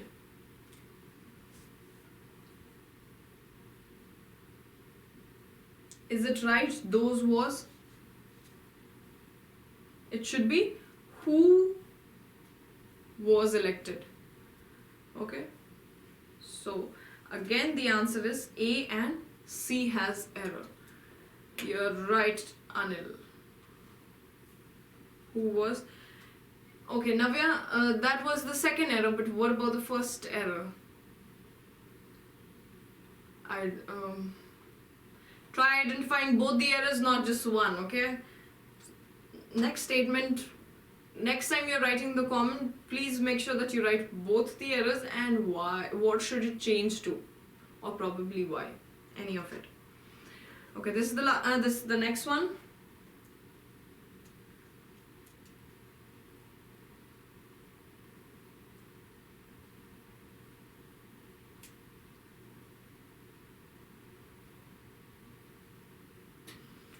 The latest verdict is a sequel to the court's unanimous 2016 ruling when they held that Mr. Zuma's refusal to reimburse the state as per the 2014 recommendation of the country's public protector was inconsistency with the constitution. If I read so many wrong statements, I think my grammar will become a little shaky.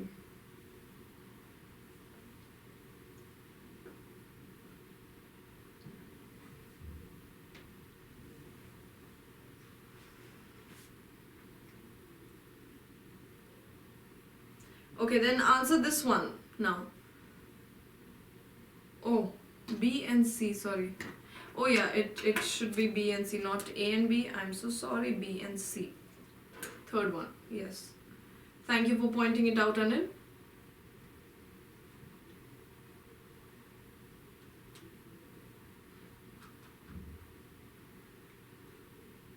And it should be its, IT apostrophe S, not ITS. B and C, yeah, got it. Thank you, Navya. Thank you, Anil. Moving on to the next question. Please solve this one.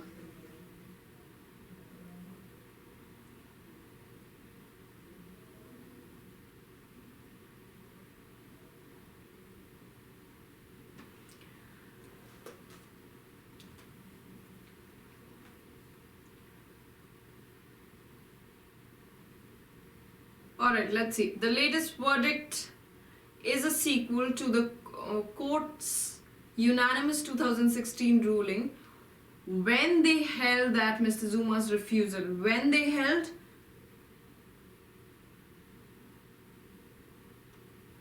When they held? We are talking about court's unanimous ruling. Okay, ruling cannot be they, it has to be it. When it held that Mr. Zuma's refusal to reimburse the state as per the 2014 recommendation of the country's public protector was inconsistent, not inconsistency, it should be inconsistent with the constitution. So the error is definitely in D and B.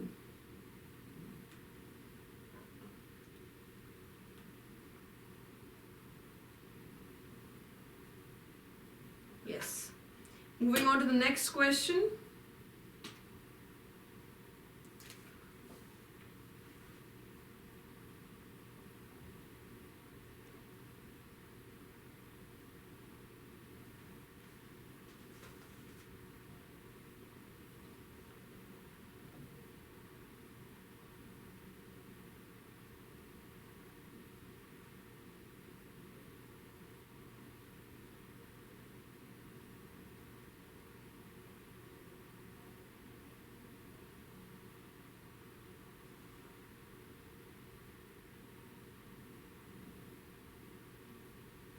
The majority rule that Parliament had,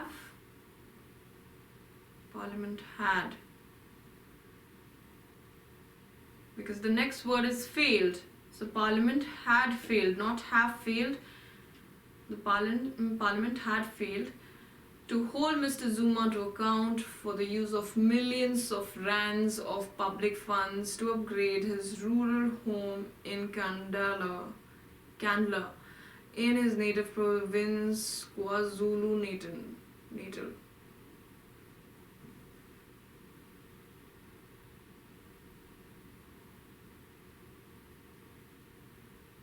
He used the funds to what? To upgrade, not upgraded. Use the funds to upgrade his rural home in Kandla. Okay, so it should be, the error is in C and there is an error in definitely in A, so A and C becomes the right answer. Rest everything is wrong. A and C, yes. Moving on to the last question of error spotting. Perhaps buttress the protects for trial on. Perhaps, first, what is the meaning of buttress?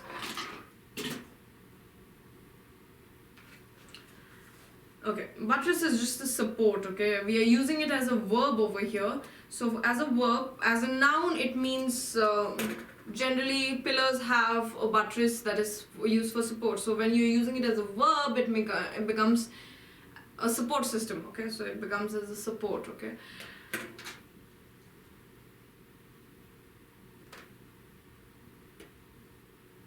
To provide support.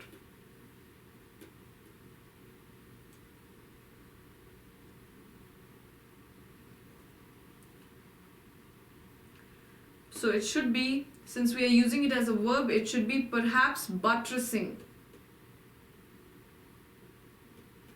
Okay, ing, again tenses related error over here. So mostly the errors that we did today were either prepositional errors or tenses related error.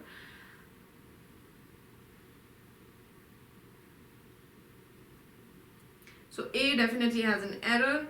So then 3, 4 and 5 gets cancelled. Now we have to see whether there is an error in C or D. The removing of country's chief prosecutor Azuma appointee. Ordered the removal of country's chief prosecutor Zuma appointee. So it should be again 2.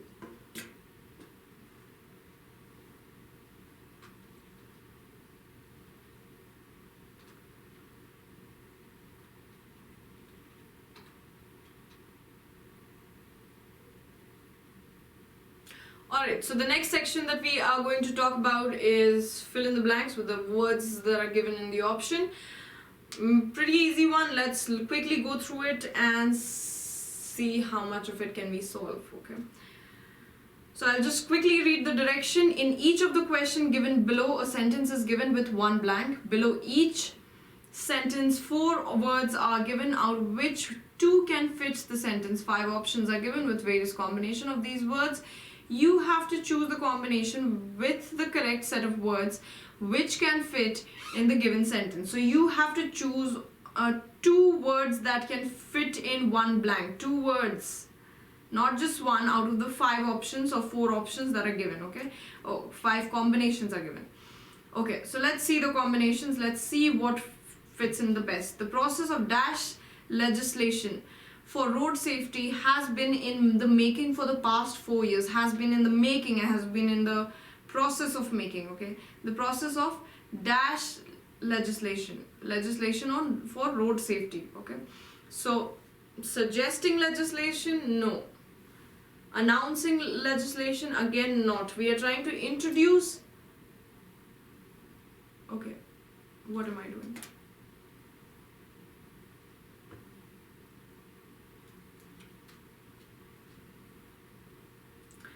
Yes, the process of announcing legislation for road safety, it can be an announcement that we are looking for, it can be an introduction that has not been introduced, it has still been in the making for the past 4 years.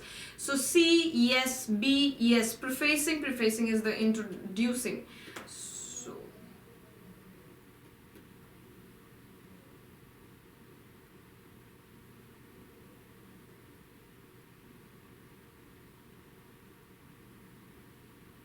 So the correct word would be announcing or introducing, okay? Prefacing is not exactly introducing, the introduction of a story.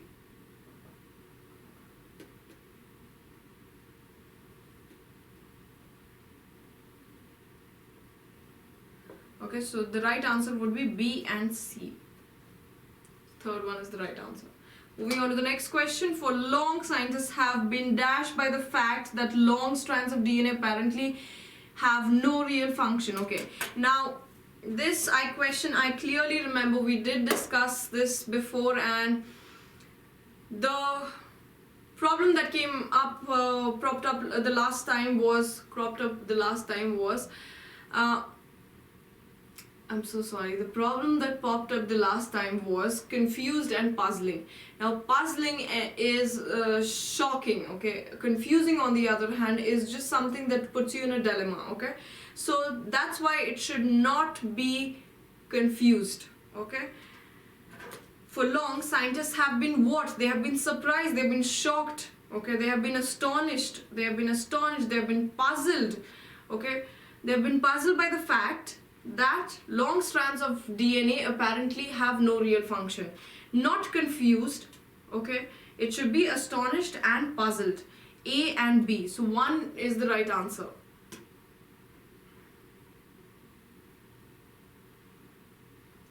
So basically the sentence is saying that scientists have been shocked by the fact that long strands of DNA they actually do not have any real function. So this is very perplexing. This is a surprising discovery that they actually do not have any apparent reason to be there. So it should be astonishing as well as puzzling. It cannot be confusing. It cannot be doubtful. Okay, A and B. Moving on to the next one.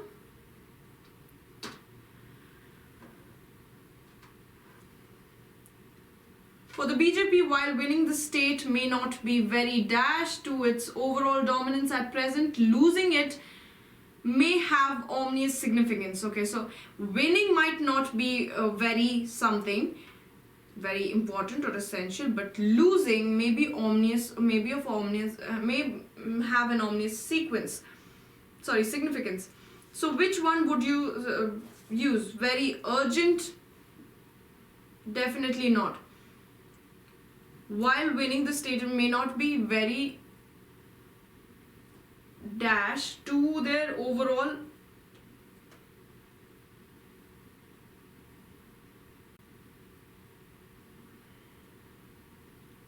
So what should be the right answer for this one?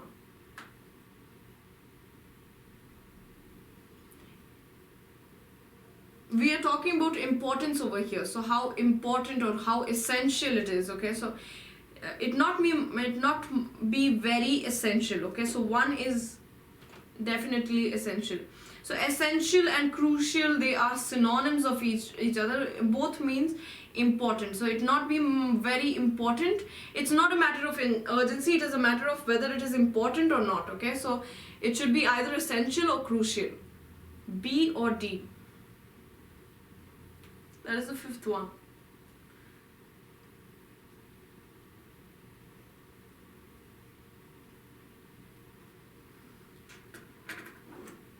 Okay, if you look at the keyword, there's this word that is used, it's called significance, okay? So how significant or not significant it is, that's what we are talking about. And that comes to the, if you look at the word significance, it is mostly focused on whether it is important or not important, okay?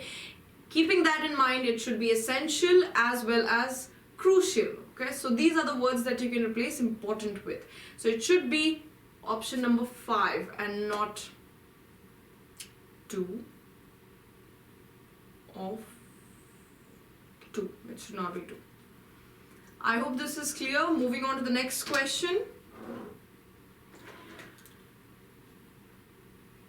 Influential corporate groups have dashed the judiciary's independence. Have what? The influential corporate groups.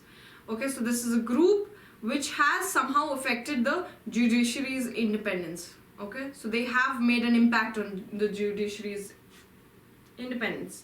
So which one would you say is the right answer? Have curved curved is definitely not the right answer. It cannot be curved. Okay, have falsified, melted again is not something that you will use when you're comparing what effect someone has on someone else. It cannot be a melting effect, it cannot be a curved effect, it can be a distorted or a falsified effect. What is the meaning of, if we look at the meaning of both the words, that also helps. Both are correct. Why? Because they both mean to mispresent, okay, or deform. Okay, they have deformed the judiciary's independence. So the right answer should be A and C. That is option 4. Yes. Option 4. Moving on to the next question. As the consequence of the historic press conference of the 4 senior most judges of the Supreme Court play out, a constant dash that has been heard is of the need to resolve differences internally. A constant dash that has been heard. A constant what?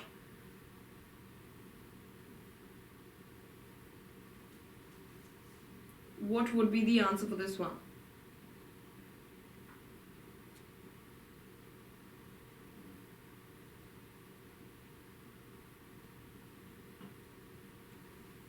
Okay, a constant.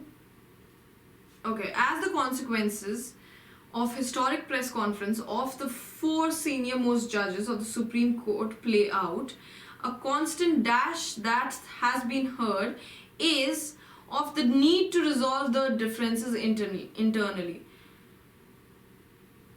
So what are they constantly trying to, are they trying to forego with it? No, constant refrain or abstain. So basically stopping someone or something from doing something is refrain or abstain. So they have been constantly abstaining from resolving their differences, or completely refraining from resolving their differences.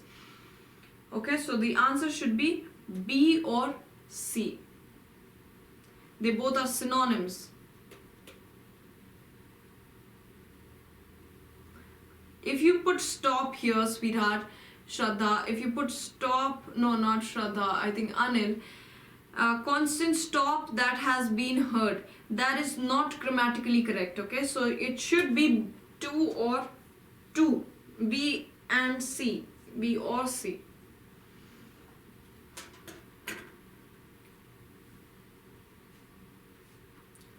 Okay, so this was the end of these type of questions. Now we will be moving on to reading comprehension. So I will quickly ask you to skim through the passage. I will be reading along with you. If there are any words that I find is difficult, I will explain you the meaning, but you quickly have to go through it because we will be discussing questions very fast on the passage. Okay, once you read the passage, then question solving should not be difficult. So try skimming through it as fast as possible. So here's the passage, let's go. The subject good governance is both topical and timely. It is an axiom. Okay, what is the meaning of axiom? It is like a principle, okay, of political science that a state comes into being for life, but it exists for good life. The duty of the state is not only to protect life and liberty, but goes further to enable the people to live in a measure of physical and mental comfort. Democracy is a government by the citizens themselves. The people should realize that they are responsible for choosing the right and proper person to represent them in national affairs. In colonial administration, the government was different from the people. Those governments ruled, but without the consent and concurrence. Okay, concurrence we will be discussing, since it is in bold, we will be discussing the word in future. Of the people. This old concept still persists in the masses today. They do not realize that the general election is the occasion for them to choose a government for themselves. On the contrary, the masses feel that the franchise is a patronage. What is the meaning of patronage?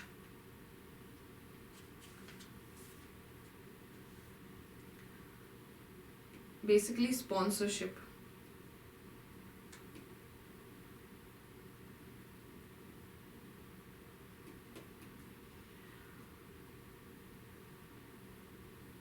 To be conferred, conferred, granted.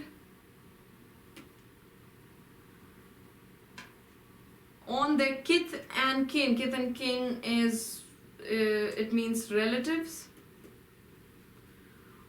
Or the local candidate, or one of their caste and religious fraternity. Fraternity is nothing, okay, again we will be discussing the word. In mature democracies, a person who changes his party affiliation or crosses the floor seldom gets re-elected by the electorate. They do not trust him to stand firm by policies and programs proposed by him. In India, a person who was in the Congress government and immediately thereafter in the Janta government and then in Chandrasekhar government was re-elected and came once again in the Congress government. The electorate votes for a criminal or a corrupt candidate and bemoans that the country has a bad government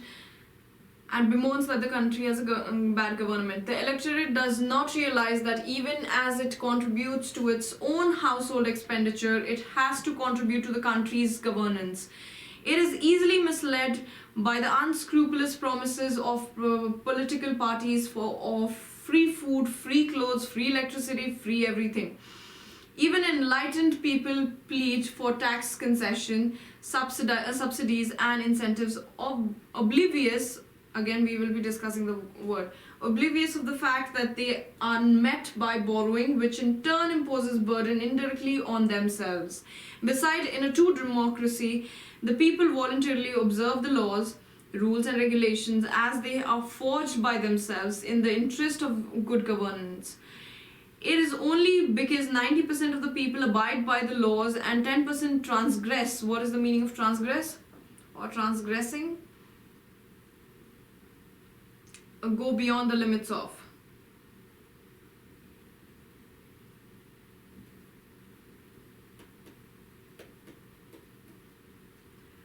Or you can also say spread over them, that the state is able to maintain order and harmony. If the situation were reversed with 90% transgressing the law and 10% abiding by it, there can be no organized society, no peace and no harmony. Some of the advanced countries, notably Switzerland, have perhaps the highest degree of compliance. A mere board stating that the road is closed will be complied with by almost 100% of the people. So very easy passage.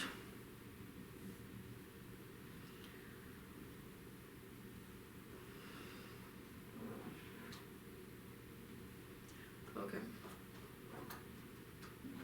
I hope all of you read the passage. Shraddha, melted will not be the right option.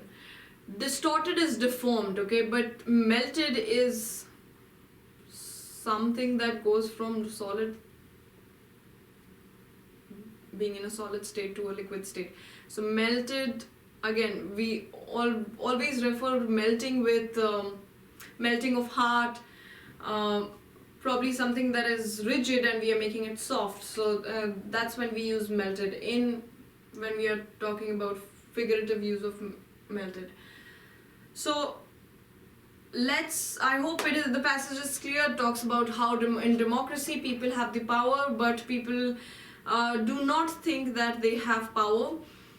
So a successful democracy is where, like one of Switzerland, is where everyone abides by by every single rule. It also speaks about how we choose our candidates, how we choose to vote, and how we should vote. Okay, so that's all it is. A very simple passage, very straightforward passage. Let's go to the questions. What do the questions say? Which of the following is supposed to be the most relevant duty of the state? Which of the following is supposed to be the most relevant duty of the state? To ensure sovereignty of the region, to ensure prosperity of a region, to look after the welfare of its people, to develop better terms with other nation. Okay, of a state. Okay, we are talking about a state. Now, the basic reason, even if we trespass. What is trespass doing over there, Navya? Did we use trespass? Transgress is what we use. Okay. So what is the function of or the most relevant duty of the state? The most relevant would be to look after, even if we apply common sense as well, it is to look after the welfare of people. It is not to have a good foreign relationship, or it is not to look after the prosperity of the region. Most relevant would be to look after the welfare of the people. Okay, so the right answer should be option 3. Why does a person changing his party find it hard to get re-elected in a mature democracy? In mature democracies, why does he find it hard to get re-elected? Because political parties suspect his fidelity, because he loses his... What is the meaning of fidelity? Faithfulness.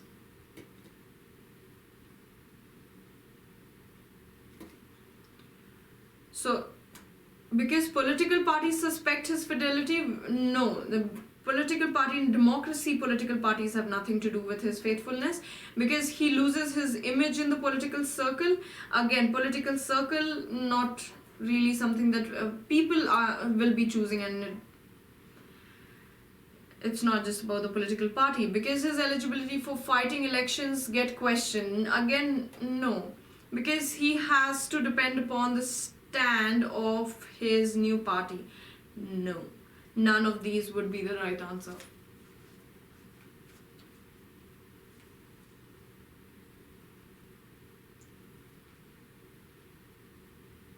Okay, moving on to the next question. What is the basic difference between democracy and colonial rule? It is clearly stated that in democracy, people will prevail, whereas in colonial rule, rulers will prevail. It was discussed in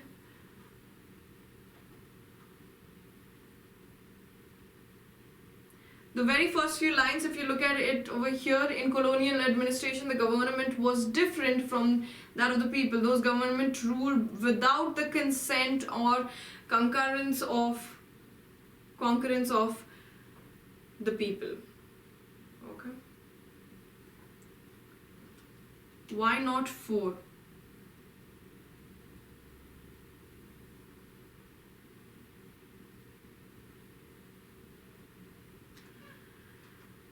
Okay. What is the question? Why does a person changing his party find it hard to get re-elected in a mature democracy? Okay. Now, if you look at it, the answer is given right here.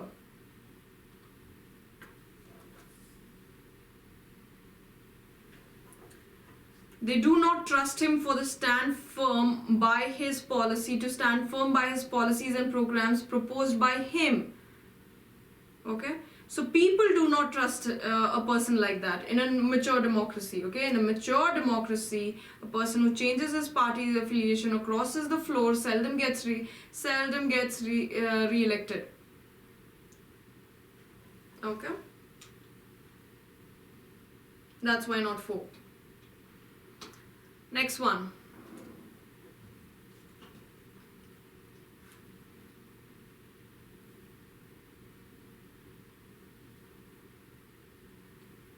Okay, Anil, I don't know if this is the one you were talking about or the previous one. This one is pretty obvious, isn't it? When we are talking about democracy and colonial rule, what is the difference? Democracy is, we have all read it, that it is by the people, for the people, of the people. So that's why it should not be, that's why it is the... it's very obvious, okay? And colonial, they do not consent with the public. They do not take consent of the public. It's not a... Whatever decisions they make is solely based on what do they think, okay? So it's not people's opinion at all. Alright, moving on to the next question. If the people want to have a responsible government in a democracy, if people want to have a responsible government, what should they do? They must call for free and fair election. They should take charge of the election. They should elect educated and experienced representative. They should look for single party rule. They should elect desirable candidate. If people want to have a responsible government, what should they do?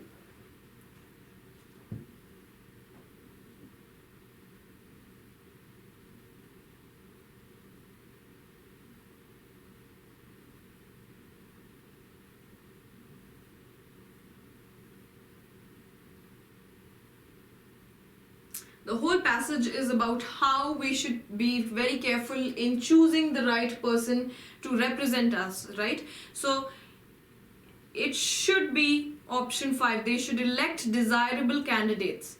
Okay, the one that they desire, they should elect them.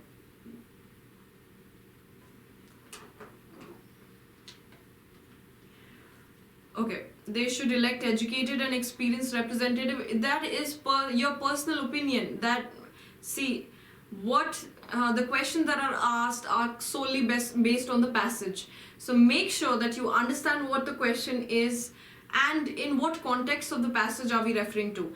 The entire passage revolves around how we choose bad leaders and how even the educated choose bad leaders, and why do they choose bad leaders, and finally how do we suffer because of it. So the whole passage is about we should elect people who we think are desirable, desirable in any case, in case of experience, in case of education, in case of whether we like them or not. So it should be option 5 and not educated and experienced representative. Okay, that also comes into picture, but the passage, according to the passage, this is not what we are talking about.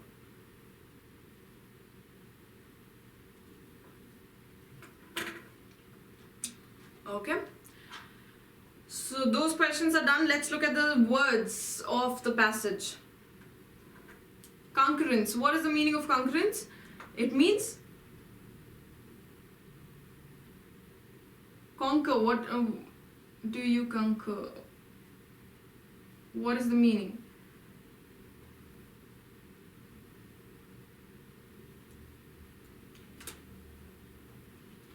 It means agreement. Okay, same meaning. Okay, so is it satisfaction, is it agreement, participation, loyalty, dependence? It is agreement. So when it's said, if you look at the statement, it says without the consent and concurrence of the people. Okay, so without the agreement of the people. Okay, next, fraternity. Fraternity, is it a society, is it a group, is it a background, ethnicity, or brotherhood? It's not society. Groups, it's not groups. It's not background. It's not ethnicity. It's brotherhood.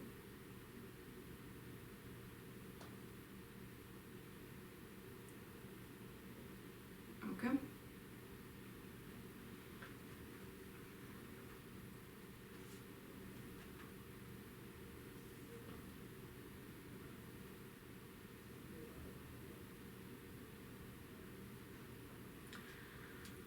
So it is basically, it's not groups, it is a group of people sharing the same interest or having same kind of profession. It can be any of it. Okay, so people having a common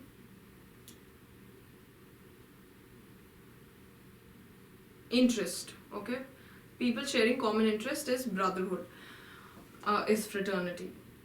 Oblivious, you have to now choose the word opposite to it. Oblivious means, I think you must be very familiar with the word. I think I've discussed this word very often, and it is a very common word as well. Oblivious means something that is not known. Okay, unknown. Okay, or unaware of. Unaware of is also fine. So if you are oblivious to something, you are unaware. So what will be the opposite of it? Aware. Bemoan, the word itself has moan in it. That means it has to do with something with sorrow or suffering or weeping or sadness, any of these. So it is definitely a negative word. So the opposite would be praising, right? So laud is a word which means praise someone.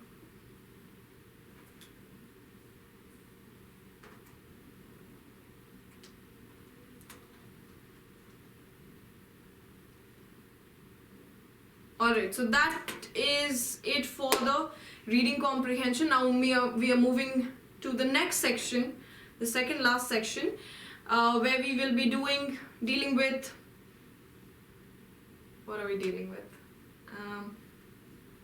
Yes, we are dealing with sentence correction, not sentence correction, phrase or idiomatic correction, okay? So let's look at the instructions quickly so that we can start solving the question.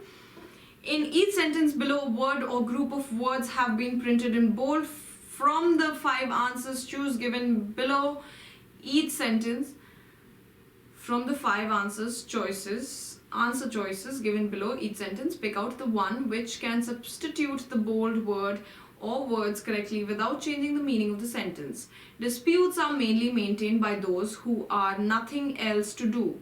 Who are nothing else to do, even if, anyone can solve this. Who have nothing else to do. Okay? Because we are talking about an action, okay, work. So it cannot be are, it has to be have. Who have nothing else to do.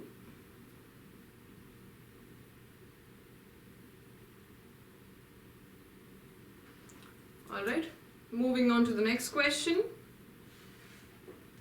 Every one of us must have experienced how people have to put up with a good deal of discomfort while traveling.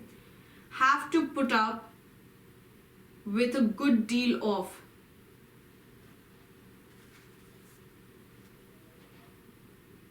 What would be the right answer for this one? Is it correct?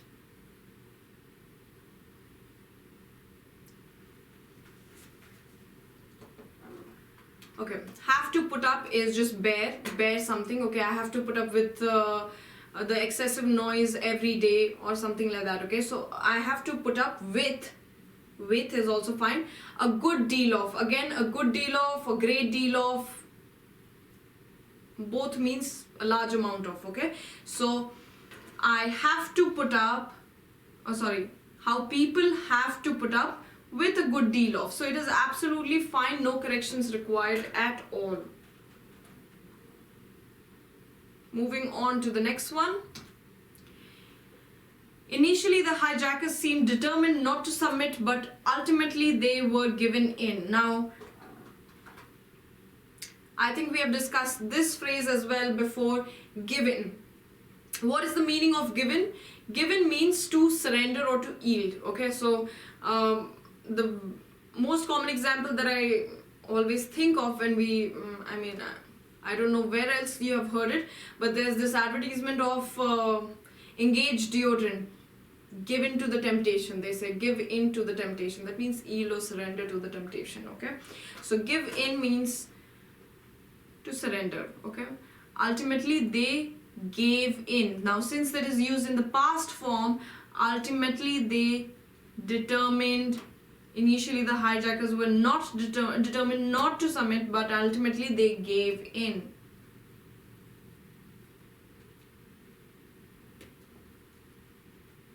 Option 2. Next one. The social workers has championed the cause from the weak and oppressed for the last 4 decades.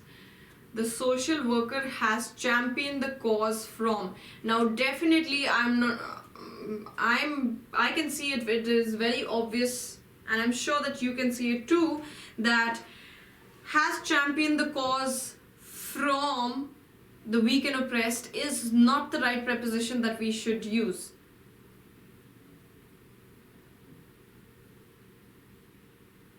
Since it is social worker, singular, has is fine, championed is fine, the cause is fine, the cause of the weak and oppressed for the last 4 decades, for 40 years.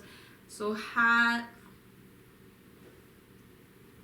okay, now again, has was fine until I saw this, for the last 4 decades.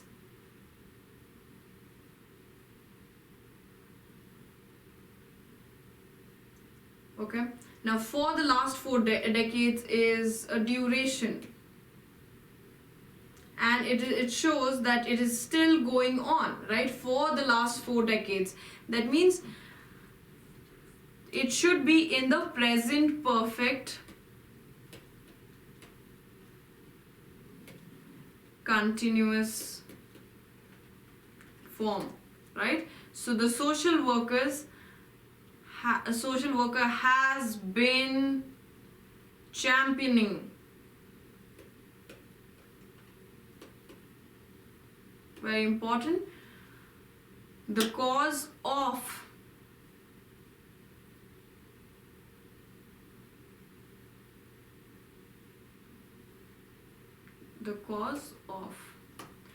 so first one is fine.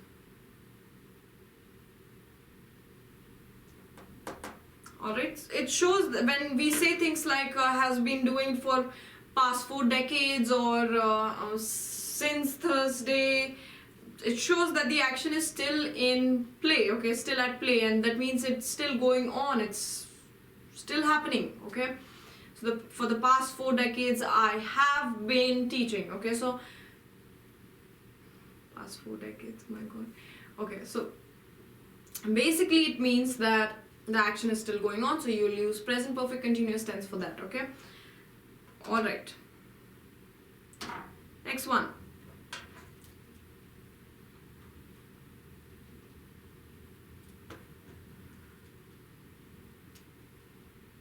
He claims that his proposal is preferable than that of any other employee.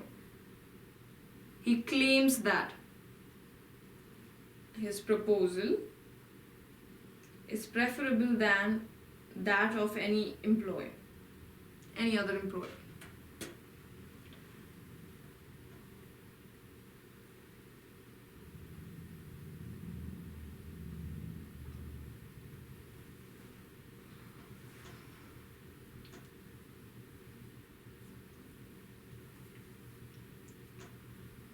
Okay, is it correct or is it wrong? Is it rightly used? Is it inappropriately used? So is there correction required? No correction required? What is it?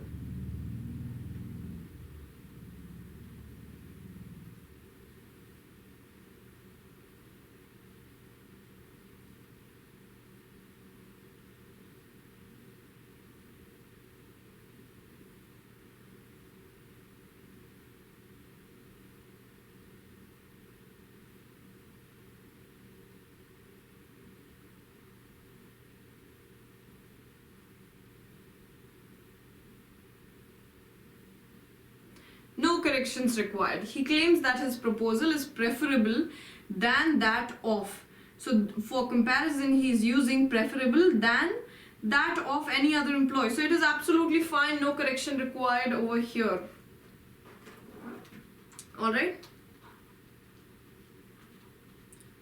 Okay, we'll quickly look at the last two of this section. Our business firms were full aware of the problem they were going to face on the threshold of the year 2000. We do not say full aware, we say fully aware. Okay, fully, we will use adverb fully, not full aware. Okay, like I gave you for bad and badly, here as well it should be fully aware. Okay, so our firms were fully aware of. Second one. Now let's go to the last one. The economic reforms initiated in 1991 have borne fruit. Have borne fruit.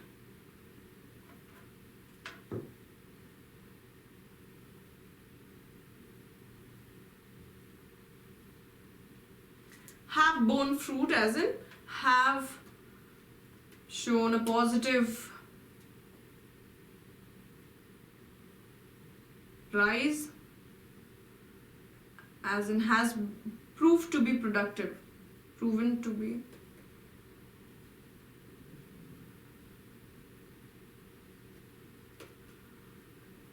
productive, were fully aware of, and here no corrections required. The economic reforms that was initiated in 1991, now they have from the time of initiation till now they have finally borne fruit. Okay. Alright, now the last section that we will be dealing with is parajumbles. So I will give you the parajumbles. You quickly have to tell me which one would be the initiation or the initiating statement, and then we will follow from there onwards, okay? So quickly go through it and give me the order. It's a very simple parajumble passage, okay?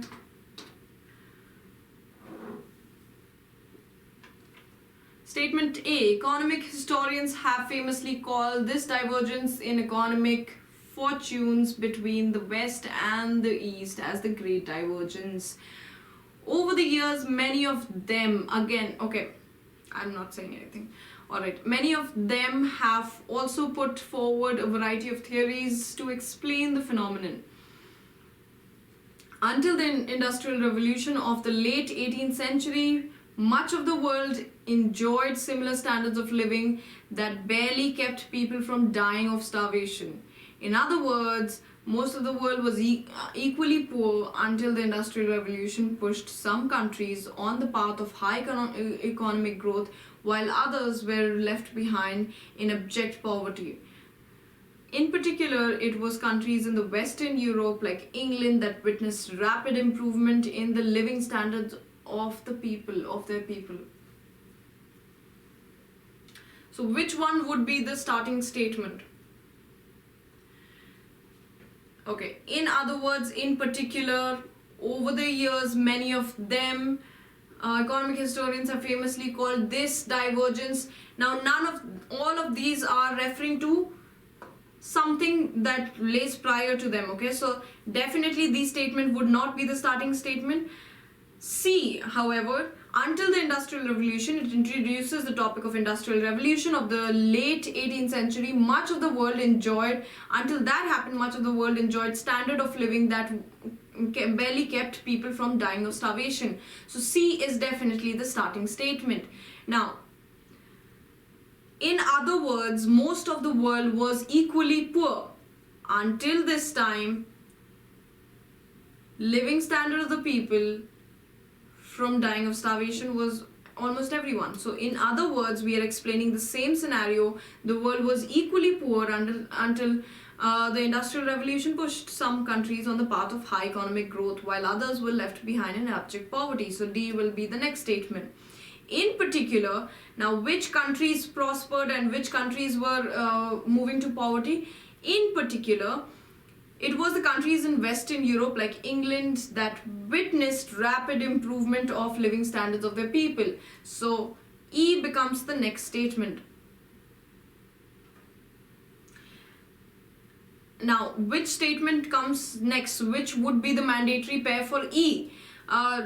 In particular, it was countries like England. Okay, let's see which statement is relatable to this one. Over the years, many of them, who are we referring to as them, have also put forward a variety of theories to explain the phenomena.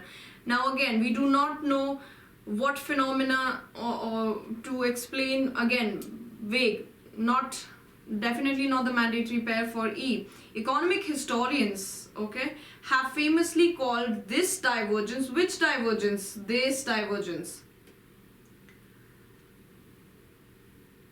between the West and the East, the Great Divergence. Yes, A should be the next statement.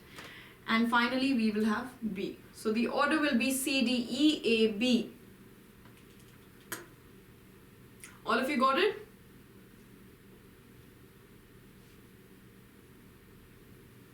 Yes, right. Shubham, you're right. Anil, you're right. Moving to the questions. Now you just have to arrange it in proper order. Which one, you just have to tell which one will come where. Fourth, which one is the fourth statement? A is the fourth statement. Which one is the first? We clearly stated that C is the first statement. Which one is the second? After C, the mandatory pair is D. Which one is the fifth statement? The last statement is B. Which of the following is the third? Third is after C, D, E. E is the next statement.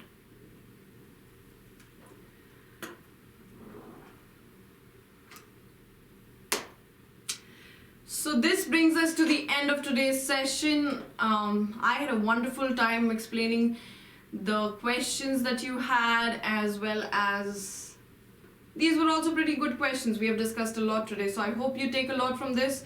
I hope you learn something new, and with that hope, I will be winding up the session now. So have a happy weekend, all of you, and like I keep saying, stay persistent, keep exercising, keep practicing, and you will definitely see results in front of you. So please make sure that you practice as many questions as possible, and if you have any doubts, you know where to post your questions. I will see you guys again next Saturday. Till then, if there's nothing else, I would like to take a leave.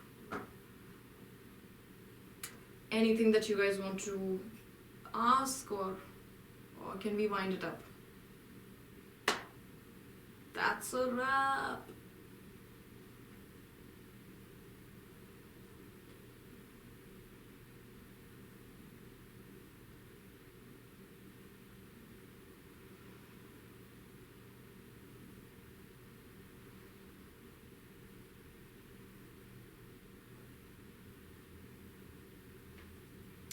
Thank you, miss. Okay, so see you guys next class. Please take care.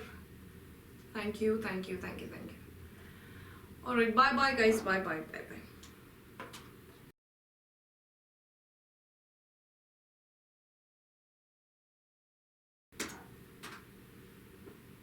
Okay. Shivam, you don't have to be that nice to me. It's not always helpful. Oh, okay. Alright.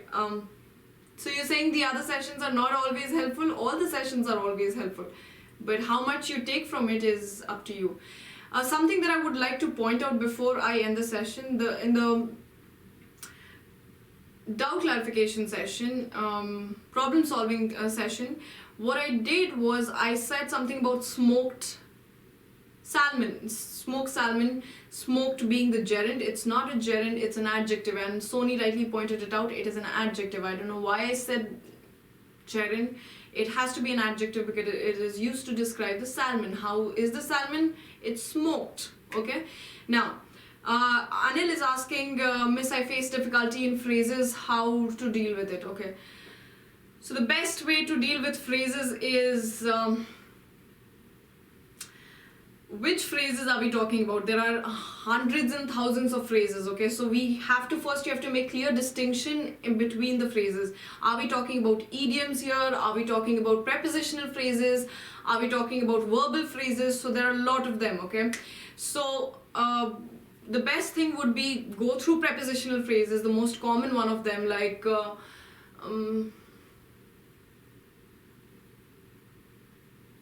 for example, we can always say acquaintance with, acquainted with, acquaintance to, affiliation with. So these are prepositional phrases. Then you have verbal phrases, get in, get out, and all that. Okay, so those are breakdown. All these are verbal phrases. Then you have idioms like I'm on cloud 9. So make clear distinction and try learning the most common ones. Okay, try using the most common ones, or idioms. Okay, so the most common idioms, you will have a list of idioms that you if you Google, you'll have a list of idioms that are most common idioms. Again, we do have videos on idioms as well. You can go through that. Otherwise, you will get a list of most commonly used idioms for SSC preparation or for banking preparation. So go through that list, okay? Keep going through the list. Probably put it up on a soft board right in front of you where you sit and study or something like that, so that you can see it very often and you know the meaning. Make sure that you know the meaning. The meanings are written next to it, but otherwise there is no point of just familiarizing yourself with the idiom. So make sure that you see what it means and then keep seeing what it means, okay? And try using it in a sentence. When you come across an idiom, try making a note and try understanding the meaning of it with the help of sentences and so on and so forth, okay? So these are the things that you can do. And that's a start. I mean, first you start with the most common ones, so you should know the most common ones, and then you go into in depth and try understanding the ones that are not so common.